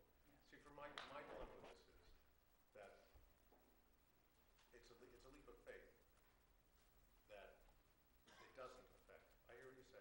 By the way, you say it's coming out of the rate stabilization. I believe actually it was being, the intended source of funds was actually the proceeds of the Lockheed arrears. It was not the 4.5.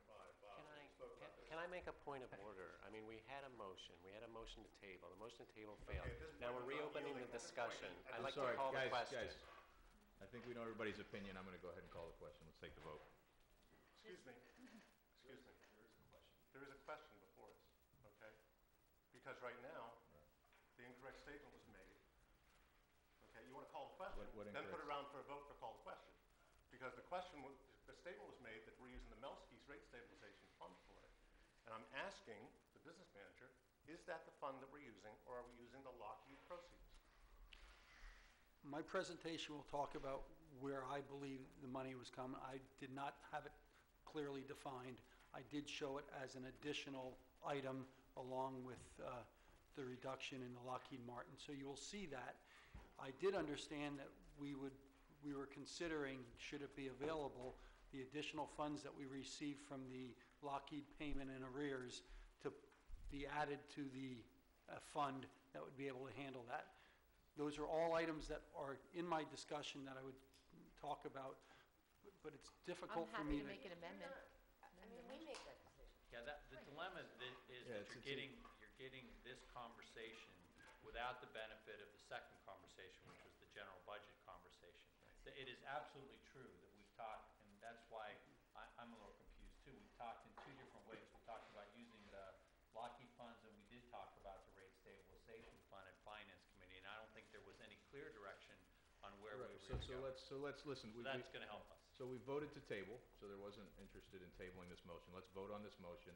If it votes down, we go back to it next week, and if it votes through, then this comes out in the budget discussion. Mr. Black, there is a question though, and that we need some clarification on, because I remember the conversation of the offset using the Lockheed Martin money, because we were talking about $3 million at 6.5 years.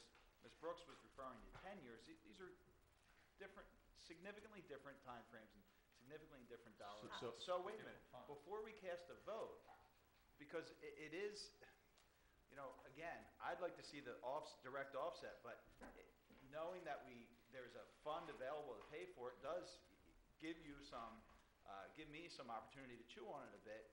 Not saying that I would support it, but look, there's a big difference between $3 million and $5 million or $4.6 million, whatever the case may be. So I'd like that question answered. And I think we can provide that direction when we drive the budget regardless You're of what asking a for a potential vote task on that force. issue right now without all the information there. Can we modify the motion? Wait a second. Let me just weigh in a bit on a couple of things. When the administration came to me about splitting up the per capita tax elimination vote from the overall budget vote, I was comfortable separating the two, provided that the vote on the per capita tax was just on the per capita tax, whether to eliminate it or let it remain in effect. My concern is that if you start tying additional issues onto the per capita tax vote, then you're voting on the per capita tax issue, and then you're also voting on a portion of the overall budget. And that I don't think is a good idea. If you're good, and Mr. Block isn't asking for a vote here. There's a motion on the floor by Dr. Foster that's been seconded, and so is up for a vote now. And if 5 or more board members think that the per capita tax should be eliminated, then either later tonight or 2 weeks from now, the board will have to determine how to pay for that essentially tax decrease on the per capita side. But what I recommend you don't do is try to vote on the per capita tax and then pass a portion of the overall budget to pay for it. And if Mr. Reinhardt disagrees with me, he'll speak up. But I think that the board ought to have a vote on it. The vote to table it didn't carry. So I think the board has to have an up or down vote on the motion as read by Dr. Foster. That's great. So that's what should come next. Information, in my view. except I'm voting on this with the belief of that. So my thought on, I don't care whether we do it this week or next week, changes after you saying that. I want to know that this money is coming out of a stabilization, and frankly, I would rather have it tabled. So for me, we're talking, that's all budgetary things. That's how are we going to fund the district as a whole from our pot of money, wherever it may have come from. Federal government, state, local property taxes, that's where all that bucket of money comes from. Some of it might be this tax. But for me, some said, oh, we'll replace it with fund balance, or we'll do this or that to replace it. I don't want to replace it. I don't want to replace it at all. I want to just leave the hole and see how it can be filled or absorbed. Because I believe that there is the ability of this organization to absorb that small amount of money. So I don't see any need to replace it. But how we manage that is part of the budget discussion. Separate from that, this is a really bad tax. It's inefficient in its collection, and it does not serve us well. And so for me, I am perfectly happy still to vote on this tonight to eliminate it. I have no desire to replace it with anything. Somebody else in the budget discussion could say, no, we have to replace it with something. But for me, I have no desire to replace it with anything. I want to see it drive some economies. That's what I'm hoping to have happen. If those economies come from other kinds of things, that would be good. But this is where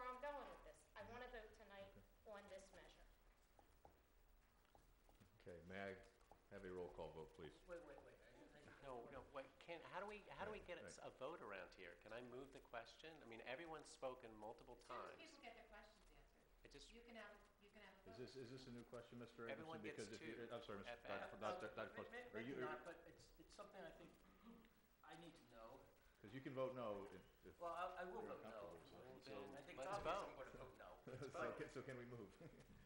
But in an effort to get all the More information no's. there, and because so much rides on the recommendation of our business director, and the preliminary budget that we have is based on, again, an assumption that the per capita tax will be eliminated. So do we know if the per capita tax isn't eliminated, how that would affect the preliminary budget? That would be based on your direction to me, and I would have to hear how you would want to reinstate the per capita tax. Of course, it would be added to the revenue sources there, and the collection would be also added, and the cost of the collection. The bottom line is it would reduce your projections for any tax increase. Or reduction of the amount of fund balance we use. So that would be your direction to tell me what you want to do. Right, with but that. this vote is about the tax, it's not about the budgeting and the funding. Well, I know, but again, they are so interrelated, I don't see how you can separate it. Well, we'll see who can. So, all right, that's, okay, so, Madam Secretary, could you please call the vote? Yes. Mrs. Brooks? Yes. Mr. Violet? No. Dr. Foster? yes. Mr. Grupp?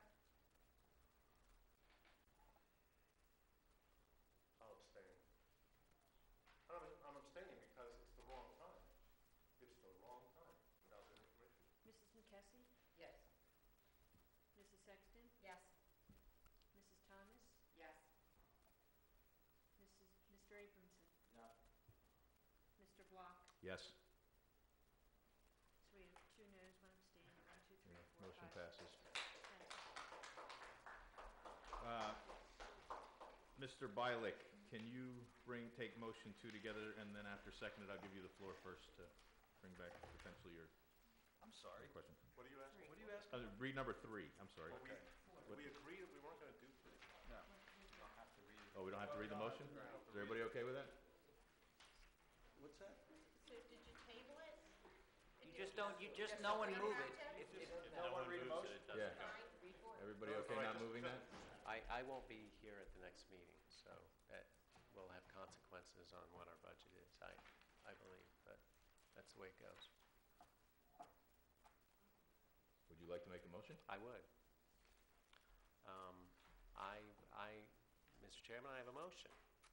How do I work this in? I move to approve the Council Rock School District 2015-16 fiscal year budget and tax resolution with a tax increase of 1% equating to 1.15 mil. 1.15 mils is contained in the attachments to this agenda and subject to final solicitor review. I move to approve the establishment of committed fund balances as contained in the attachment to this agenda, subject to audit. Is there a second? It's a 1%.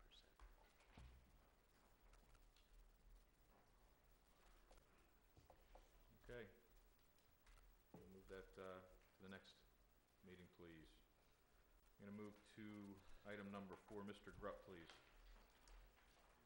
I move to approve BBD certified public accountants for the period, starting again. I move to approve BBD certified public accountants for the 3-year proposal at a total cost of $74,750, subject to audit. Second. Thank you. Any questions for Mr. Reinhardt? This was discussed at the Finance Committee. Yeah. Thank you, I'll say, for reviewing the RFPs, going out for RFP and looking at our auditors from time to time to make sure that we're getting the right kind of objective opinions and that we're making sure we're doing the best thing we can for the district. Have a roll call vote, please. Mr. Bilick? Yes. Dr. I abstain. Mr. Grubb? Yes. Mrs. McKesson? Yes. Mrs. Sexton? Ms. Out? Left the room? Mrs. Thomas? Yes. Mr. Abramson? Yes. Mr. Block? Yes. Mrs. Brooks? Yes. Thank you, motion passes.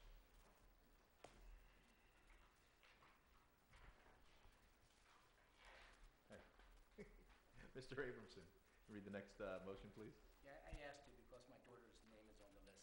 You'll note right there. So, So you're abstaining? I was no, coming. I'm just going to cross her name off of the list, so,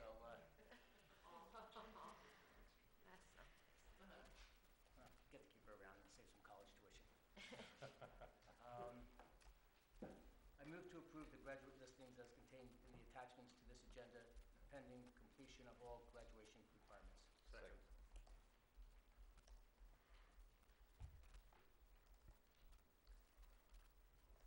What this is, because people don't see what we see, this is a new thing that we're doing, which is the approval of the graduates for the class of 2015. We have not previously done it, and after board discussion, it was decided we would do this on an annual basis.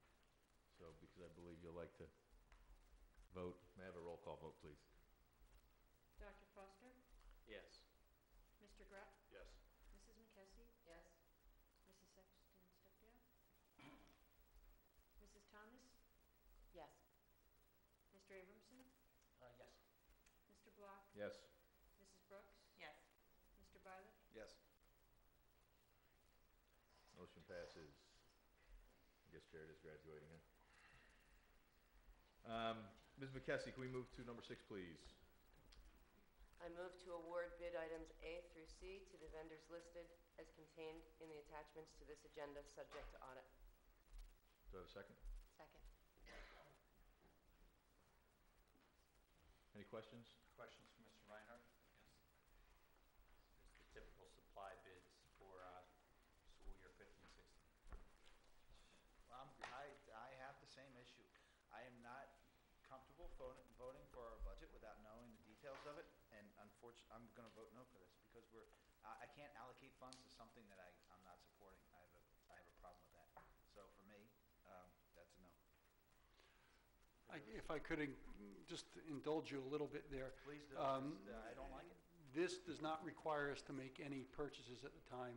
It does get the bid out and available. If funds would not be available for these purchases, we would have to reduce the purchases that we would make. So just that you know, you're approving the bid, but I don't believe at any minute that you're approving the purchase of anything at this point. Does it come back to us? When the bill is paid, you see it again. When the bill is paid? Yes. And so it'll be in the bills report? Yes. In the consent agenda? Yes. Well, also, I just wanted to make sure you understood that. In fairness, it will already have been delivered when those bills. But you can't do it in any other sequence, because you can't bid according to Pennsylvania statute without, so I understand your dilemma with it, but it's the same dilemma we have over and over again. We have to have a bid list, we have to bid it, and then effective July 1, we commit funds. I just feel, I feel hypocrisy. I understand. I feel hypocrisy if I'm not ready to vote for a budget, which I'm not. I don't want to vote for expenditures. So I certainly hope in the personnel report that we did, or the personnel approvals that I voted no for, and things like this that I think are necessary for the school, just I can't support it because I can't support spending the money. If we reduce the budget, would you potentially not spend as much money in some of these items? I mean, theoretically, or any item? Would you have to go back and just say, well, we had the bid approval for $129,000, but we don't have it in the budget, so we can only spend $100,000? Every discretionary dollar that I would call here that is supply money and things like that, there is a person that's responsible for it. It could be anywhere from Barry or the curriculum people, Right. or it could be the high school principal. When we would go back to them and say, your budget's cut, I'm going to take it out of music. Oh, well, I can't get those instruments then, and that's what I would expect them to do. Okay, I just wanted to be clear. How does that apply to my So discussion? I'm Just approving the for my bid, help. yeah, so what I don't disagree, but I'm saying I'm approving the bid process. At the next week, if I approve a budget that's reduced, they're gonna have to figure out which one of these items to cut. I don't ever wanna go in and say, oh, cut library supplies. I don't, so for me, it's like, I'm fine to approve these bids, meaning we bid the lowest cost person. But at the end of the day, next week, if I approve a budget that's lower, you're gonna have to figure out which one of these things, even though we approved the bid list, you couldn't buy all that because your overall budget was not that much money. That's kind, because philosophically, you have to make peace with it, because if we all vote no on this, then we get no supplies next year. The other So- thing is, when the budget is reviewed, That's all we I'm need to saying. cut our I expenses, but I appreciate can tell you that if we're in a dire situation and we need to cut money, I am not cutting library supplies, I'm not cutting musical instruments. And so I understand exactly what you're saying, and I would ask the administration to focus that energy in reducing our expenses someplace else, not in these places. And that's part of my dilemma, Denise. No, I understand. But I appreciate your comments, both. Well, the trap you could put in administratively is we could award the bids. We've never done this. We could award the bids with the directions to the administration not to make the purchases until a budget that covers these items in sufficient quantity is passed by this board. We really should almost, well, You could do that. You could, Well, which there- means you award the Right, bids. that's Yeah, so, That's right. so my view is we're approving the bids. Once the budget is passed, they will determine where and how we spend the money. So for me, Agreed. I'm gonna support this. well, here's the good news. I don't think there's any risk of this not passing, so I'm okay. Well, but it's an interesting point. The point really becomes that truthfully, almost none of this will be spent by the time, until we approve the budget. I will tell you what's occurring now is we have the projected budget that allows transactions to go through the system for next Don't year. stop, yeah. Nothing's being approved or anything, it's sitting there waiting for me. Those budgets, before it will go out, will be recalculated and resubmitted in there, and if there's problems with that, it would come back and I wouldn't be able to approve budget. It's also worth pointing out, I think, that the board routinely approves contracts that have a term of a year or 2 years or 3 years. So the district's contractual obligations typically run into subsequent budget years. And so that's a normal part of the district's business. I think it's important to add that. Bob, we didn't ask you what, as it relates to these bids or whatever, because that's really the motion on the table, delaying the vote on the budget does to your office. What occurs is that once a millage rate is set, like if there had been a millage rate set today, we would have gone with the tax collectors and said, tomorrow morning, here's your millage rate. Then they start processing, we give them the duplicate, which is the list of people that they have to bill, the millage rate, the bills are calculated, they're then printed, and then they're ready to go out so that taxpayers receive them July 1st. I'm actually meeting with the tax collectors June 17th, so we'll be talking about the time frame of this. Understand that the printers used by the tax collectors are used not just by our tax collectors, they're used by others. We're going to be getting on the list to get our bills printed. I would then need an opinion from the solicitor if the bills would not be printed and issued by July 1st, if that would extend the discount period, the base period, and the penalty period for the collection of the tax. So that's what would be my problem, but I do believe the 18th, it'll be tight, and we'll have to work on it, but I think we'll be able to get the taxes out. Okay, thank you. Okay. Sorry, Any more I questions? didn't ask you that at the right time. Any more, and things tend to keep going back to the budget piece. We've got board discussion if folks want to come back to that, so I'd ask that anything around that topic, if, to the extent possible, stay out of the motions. Is there any other questions about the bids in this particular motion? May I have a roll call vote, please? Mr. Grubb? Yes. Mrs. McKessie? Yes. Mrs. Sexton? Yes. Mrs. Thomas? Yes. Mr. Abramson? Yes. Mr. Block? Yes. Mrs. Brooks? Yes. Mr. Violet? No. Dr. Foster? Yes. All right, could Mrs. Thomas please read number 7? I move to approve the world-class vacation student trip package agreements for Council Rock High School North and South as contained in the attachments to this agenda, subject to audit. Second. Okay, so the good news is the kids pay for this. But the dilemma, and it seems absurd given all the important things we're talking about that I have to bring this to you, but this locks in a discount for the kids. It won't be available effective the 18th, and it is significant. So, Mr. Klein, I would pay for this myself before I would vote no for it. so that's the reason for it being on tonight's agenda rather than the consent agenda as it typically is, and it allows both schools to lock in a cost that would be advantageous to the kids. The timeliness of this is fascinating because in just the last week alone, no less than 5 people came to me and didn't ask, but told me that the senior trip's not happening next year. Every year. Every year. So, I think it's pretty cool. It is interesting, both the contracts, because of the penalty, make reference to trip insurance. How's the trip insurance handled? Is that purchased by is that sold to the? A Barry, I think student you may- know, you have one. Yeah, I'll do that for Barry because Fortunately, you Barry don't want to can't hear speak. Mr. Desko speak this evening. Trip insurance is optional for the students, but almost all of them buy it. Because I was looking at the cancellation penalties, and that's. Yes, yeah. Our strong suggestion for every kid, for a variety of reasons, whether it's, but they'll purchase. Well, we ran into this problem before you were the superintendent, where we had travel restrictions. Right. And individual kids can have problems that range from a variety of things, so that's the answer. Any more questions for Mr. Klein? The prices are actually different for. Yes. That each of them have different things that they do that are tradition for them about it. One is a pizza party, so they work individually with the travel agent to craft their prices, so it won't be exactly the same between South and North. Hearing You no, want to add, Mr. Desko? He said that's correct. hearing no objections, going to ask the secretary to record the motion passing with unanimous consent, and with that, we'll move on to board items. Is there any old business?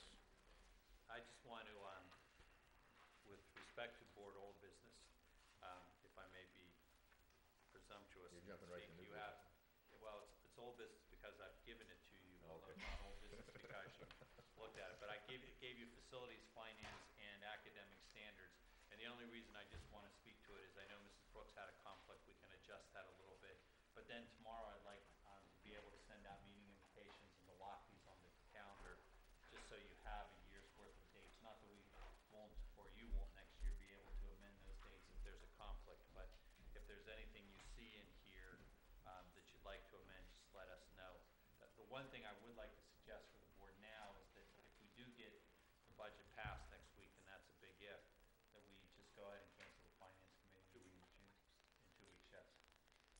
So that's one thing we can talk about too. We'll definitely need to do that. Mr. Reinhardt will be out printing bills.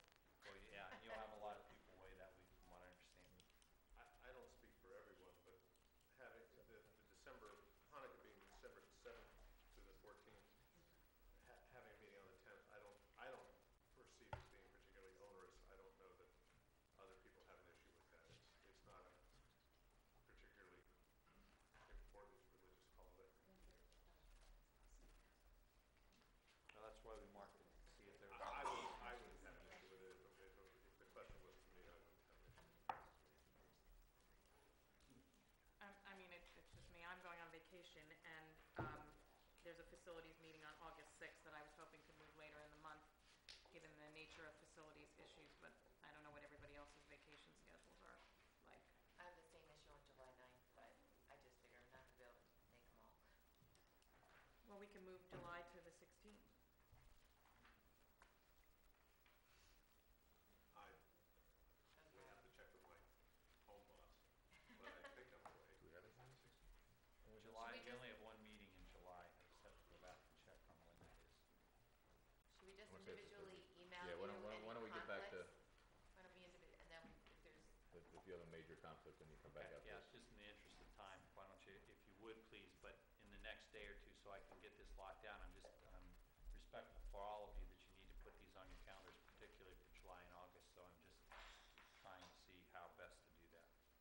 I don't know if this is the right time to bring it up, but I'd like to have a conversation about academic standards because it's just poorly attended.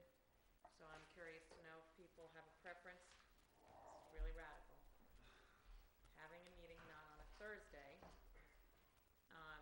so that we can have a start time that is later and not have a time limit on when it ends, and have more people in attendance. That's what we had before. We had it for all our committees then. Right, but we had the academic standards that way before, and we put it before the board meeting in hopes to increase attendance and have people who would normally be interested. You can do whatever you want, I will not be here for it, but it's hard to get people out on these issues, so. I mean, I don't know For what the me solution is. personally, it's become very challenging to get here at 6 o'clock. That's what I said. I would be committed to attending if we do it on Wednesday nights at 7 or 7:30. You know, it doesn't mean it's always going to be a perfect thing, and I know somebody said they're traveling, so I don't know if it helps, but yes, I think, texted you for the last 2. I get here as soon as I can, but it's an over an hour commute from work, and I just can't. Yeah, I mean, the dilemma, I mean, I'm just thinking out loud. Look, I want to do it because I'd like to see more of us there. If we do it on a Wednesday, that means, you know, since we already meet every Thursday, that means in whatever week we choose, there's 2 nights in a row out. So I don't know what the answer is, but, so like just as a for instance, I will shortly give a report on tonight's academic standards meeting, which was absolutely fantastic. And it would have been great if everybody heard it.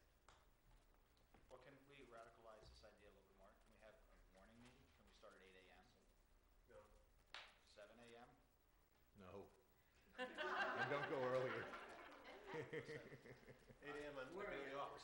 Look, there was a time that the meetings were at 12:30. I went to, you know.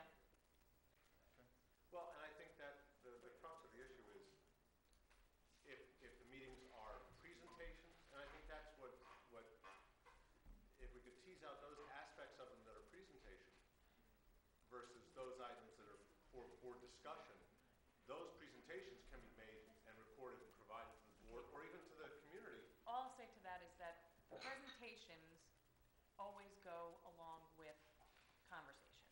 And the presentations are very lengthy. They're usually like about an hour. And so to bring that into the board meeting would mean that we would have to do the Reader's Digest condensed version of those topics because Do we have to, I mean, we don't talk enough about the academic piece. We talk so much about operations because it's important to be able to fund the educational piece. But is there a way, and I'm looking at the administration now, to work that academic discussion into a board meeting where it doesn't get shortchanged? We have 2 per month.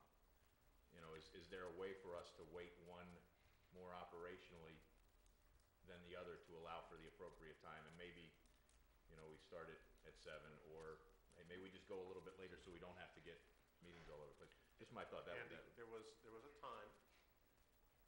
Why are you smiling, Mark? Because that was my response. That was exactly. There was a and time. the board asked us to pull back on the amount of academic pieces and put it to academic standards. So it's just life is a full circle. I'd like to do more, but believe me, I would like to do that. I'd like to spend more time with Shiloh and Ann talking about staff development at full board meetings. But I'm also respectful of the fact that we don't usually get out of here until 9:30, 10, or later. So that's part of it. So There was a time when the 2 board meetings a month, one was to approve things, and the other was to discuss things. And that was roughly, you know, there was a consent agenda one, there was one without a consent agenda. We have consent agenda every time, right? Right. So there used to be one where it was a little more oriented that way. You know, we could go back to how many of the things that we see actually need to be approved then, or should they be grouped together? So let me, as a test, and you work far out, which is great. we don't have to. I mean, No. I want to try it. So you're planned out in terms of your topics. We generally do that Are you into the fall to where we could try and stage the board meetings to include them to try and work it out so that happens? I mean, we have not planned anything Okay. yet. We are done tonight. Right. We take the summer off. Right. And so I will be meeting with Joe McClay and Barry. It's very sad.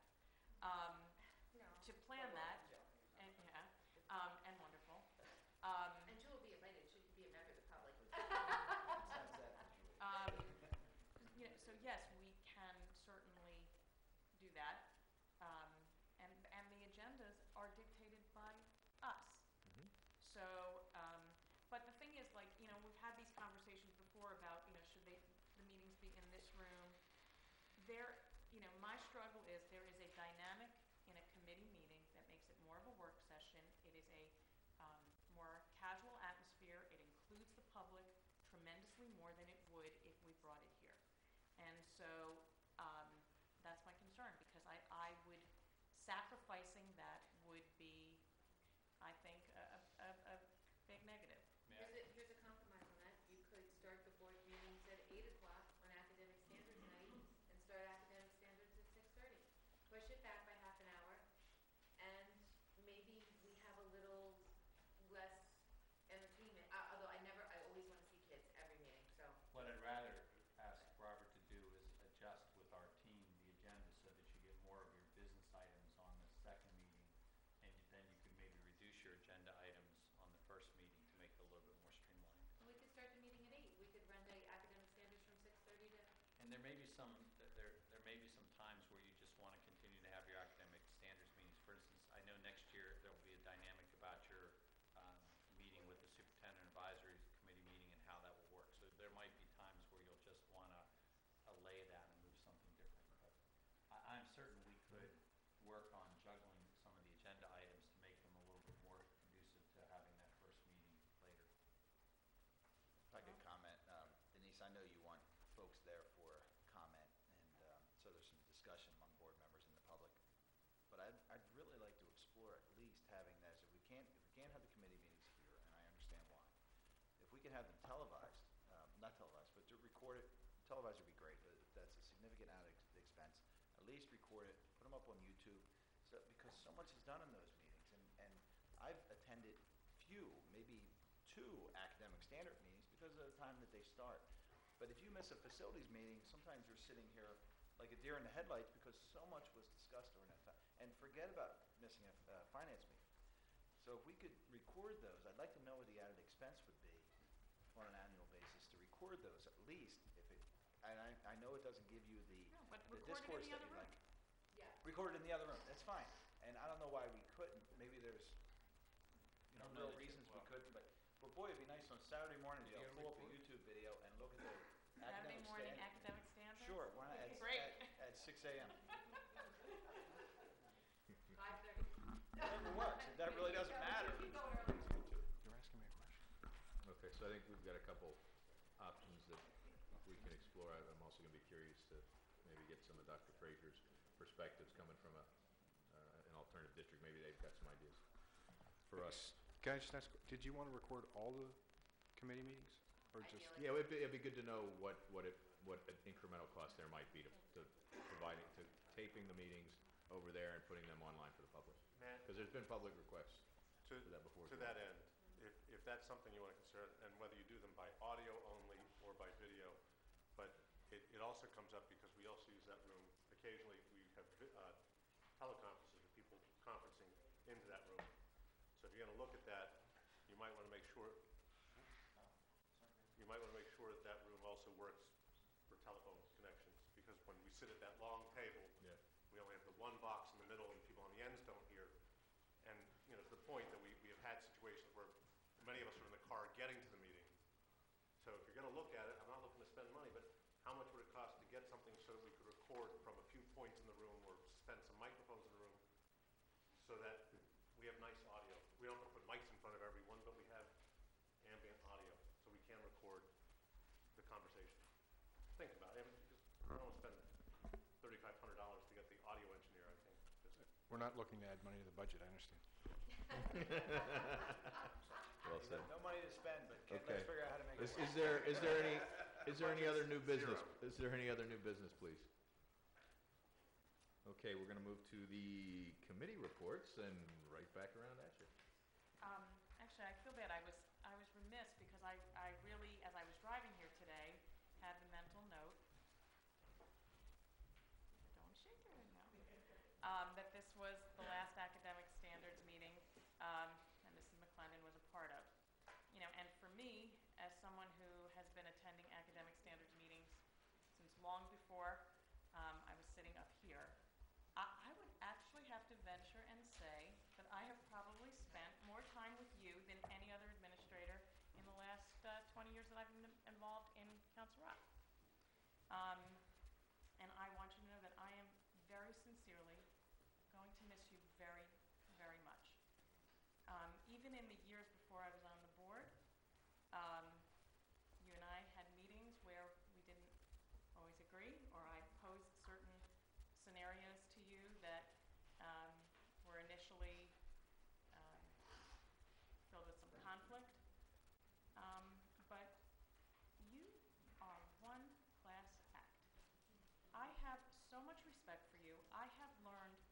so much from you. I believe I'm a better board member because of you, and I hope you know that I will think of you often because the legacy that you have left for me personally about respect and how you think about students and the dignity with which you conduct yourself are, for me, what I hope to be. So I will sincerely miss you and know that the spirit of everything that you brought to academic standards will really be honored by me, for sure.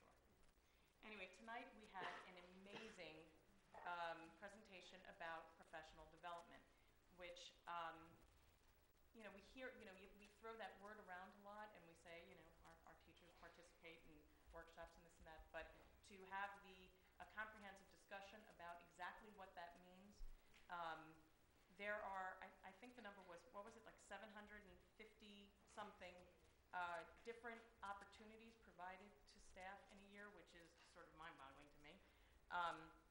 We went into details about the induction program, of how staff are brought in and transitioned into Council Rock. The education focus lately is on PLCs, and so to hear in detail how Council Rock has approached that and how that continues to grow, that's actually a really exciting thing for our district, because Dr. Fraser brings a tremendous amount of experience in that area, so I have a lot of confidence that that's going to continue forward. For the board members that weren't here, the PowerPoint that we saw tonight will be online. I actually spoke to Ann DeMeo and Shyla Jackson tonight because I said that the PowerPoint does not do it justice. There's so much information there, so I encourage anyone, if you see the PowerPoint and you have any questions, to reach out to them. They said that was okay. And so, on a separate note, as I just said, we will, over the summer, begin laying the groundwork for what academic standards will look like next year. It will include Mr. Desko, Mr. McClay, and Dr. Fraser. So individually, if any of you have any particular hot topics that you would like to see as a focus for next year, please let me know, and we'll include that in the framework of what goes forward. Thank you. Ms. McKessie, facilities. Our next meeting for facilities is the 11th. We will be, it's going to be a long one. We're going to be reviewing capacity analysis, continue that process as part of the capital planning process at the elementary school level. We will have both the architects and engineers available, and they will be coming to speak to all of us and provide updates regarding the middle school renovations. Anything else? Thank you, Ms. McKessie. Mr. Gruff, is there anything from finance? I know we had a pretty Well, lengthy June discussion. 25th is the next meeting. We discussed the budget, which we'll talk about again. We discussed the auditor, which we'll talk about again. Oh, no, we didn't. We already voted on that. We won't talk about that for a while. We did discuss some matters of insurance, but we will revisit those at our next finance committee.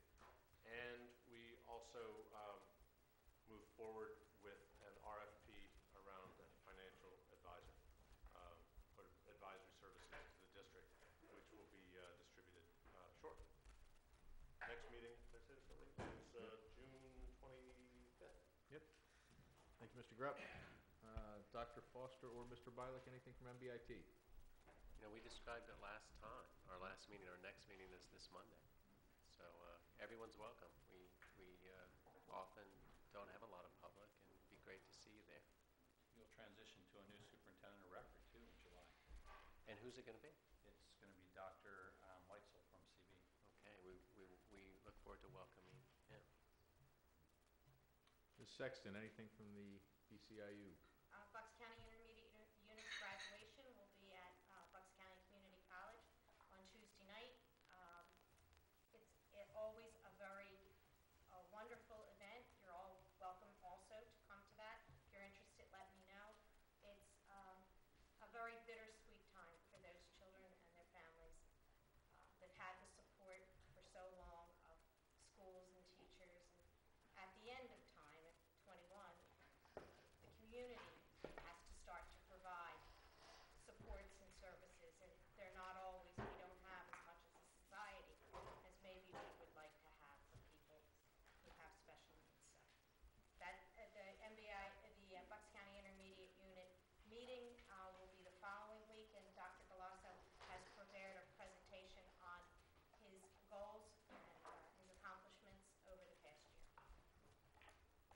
Mrs. Sexton. I'm going to move on to our second round of public comment, and again, I'll remind the public that comment is an opportunity for members of the public to address the board.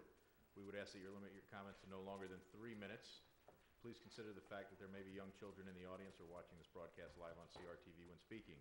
It's our goal to maintain a respectful environment so that members of our community have an equal opportunity to address the board without interruption. While the board welcomes your ideas and will consider them in deliberating an issue, we may not respond to your comments or questions. Do we have any public comment?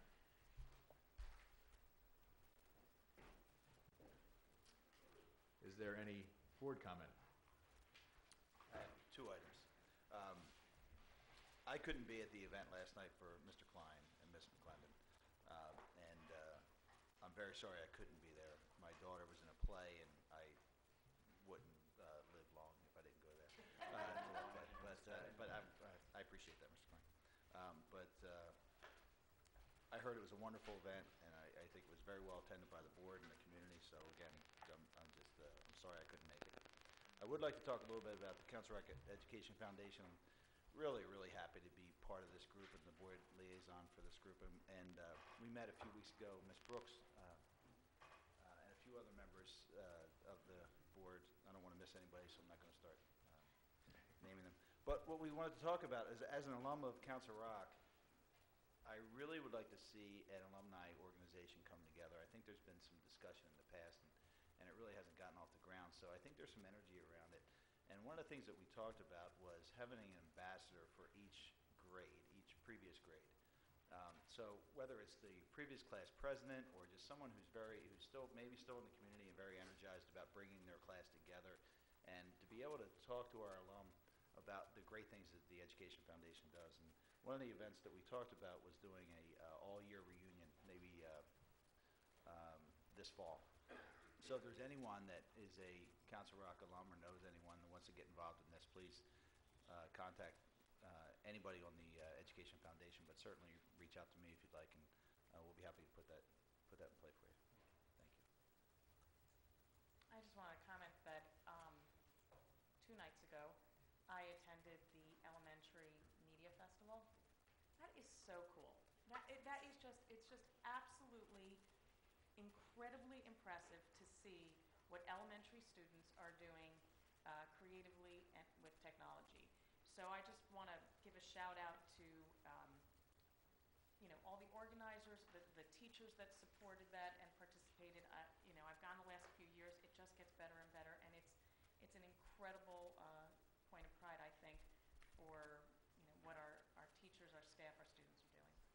Mrs. Brooks, I believe that also benefits from does that benefit from a prep grant? Well, is that one of the submissions to the media festival was the iMotion claymation movies that 3rd graders did, but the CREF grant was specific to that. It wasn't really for the media festival itself. But the creativity was it was amazing. And actually, I believe Mr. Block and I had the privilege of being judges for some of the submissions. And I mean, what we saw the other night was just a very small fraction of it.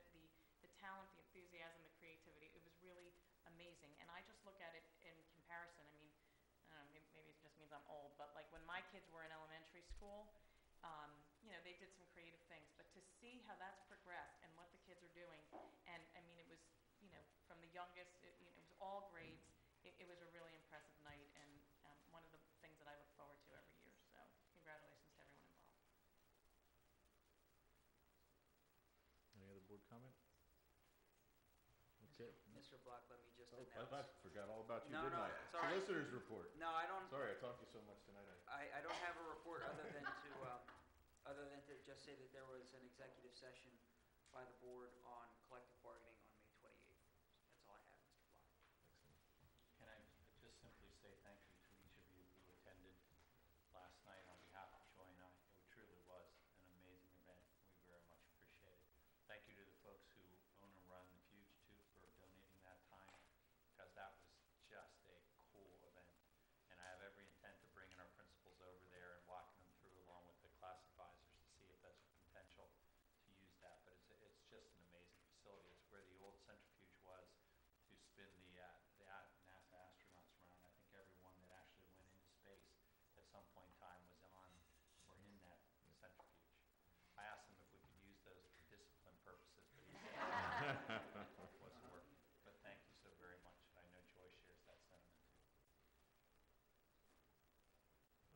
Meeting adjourned.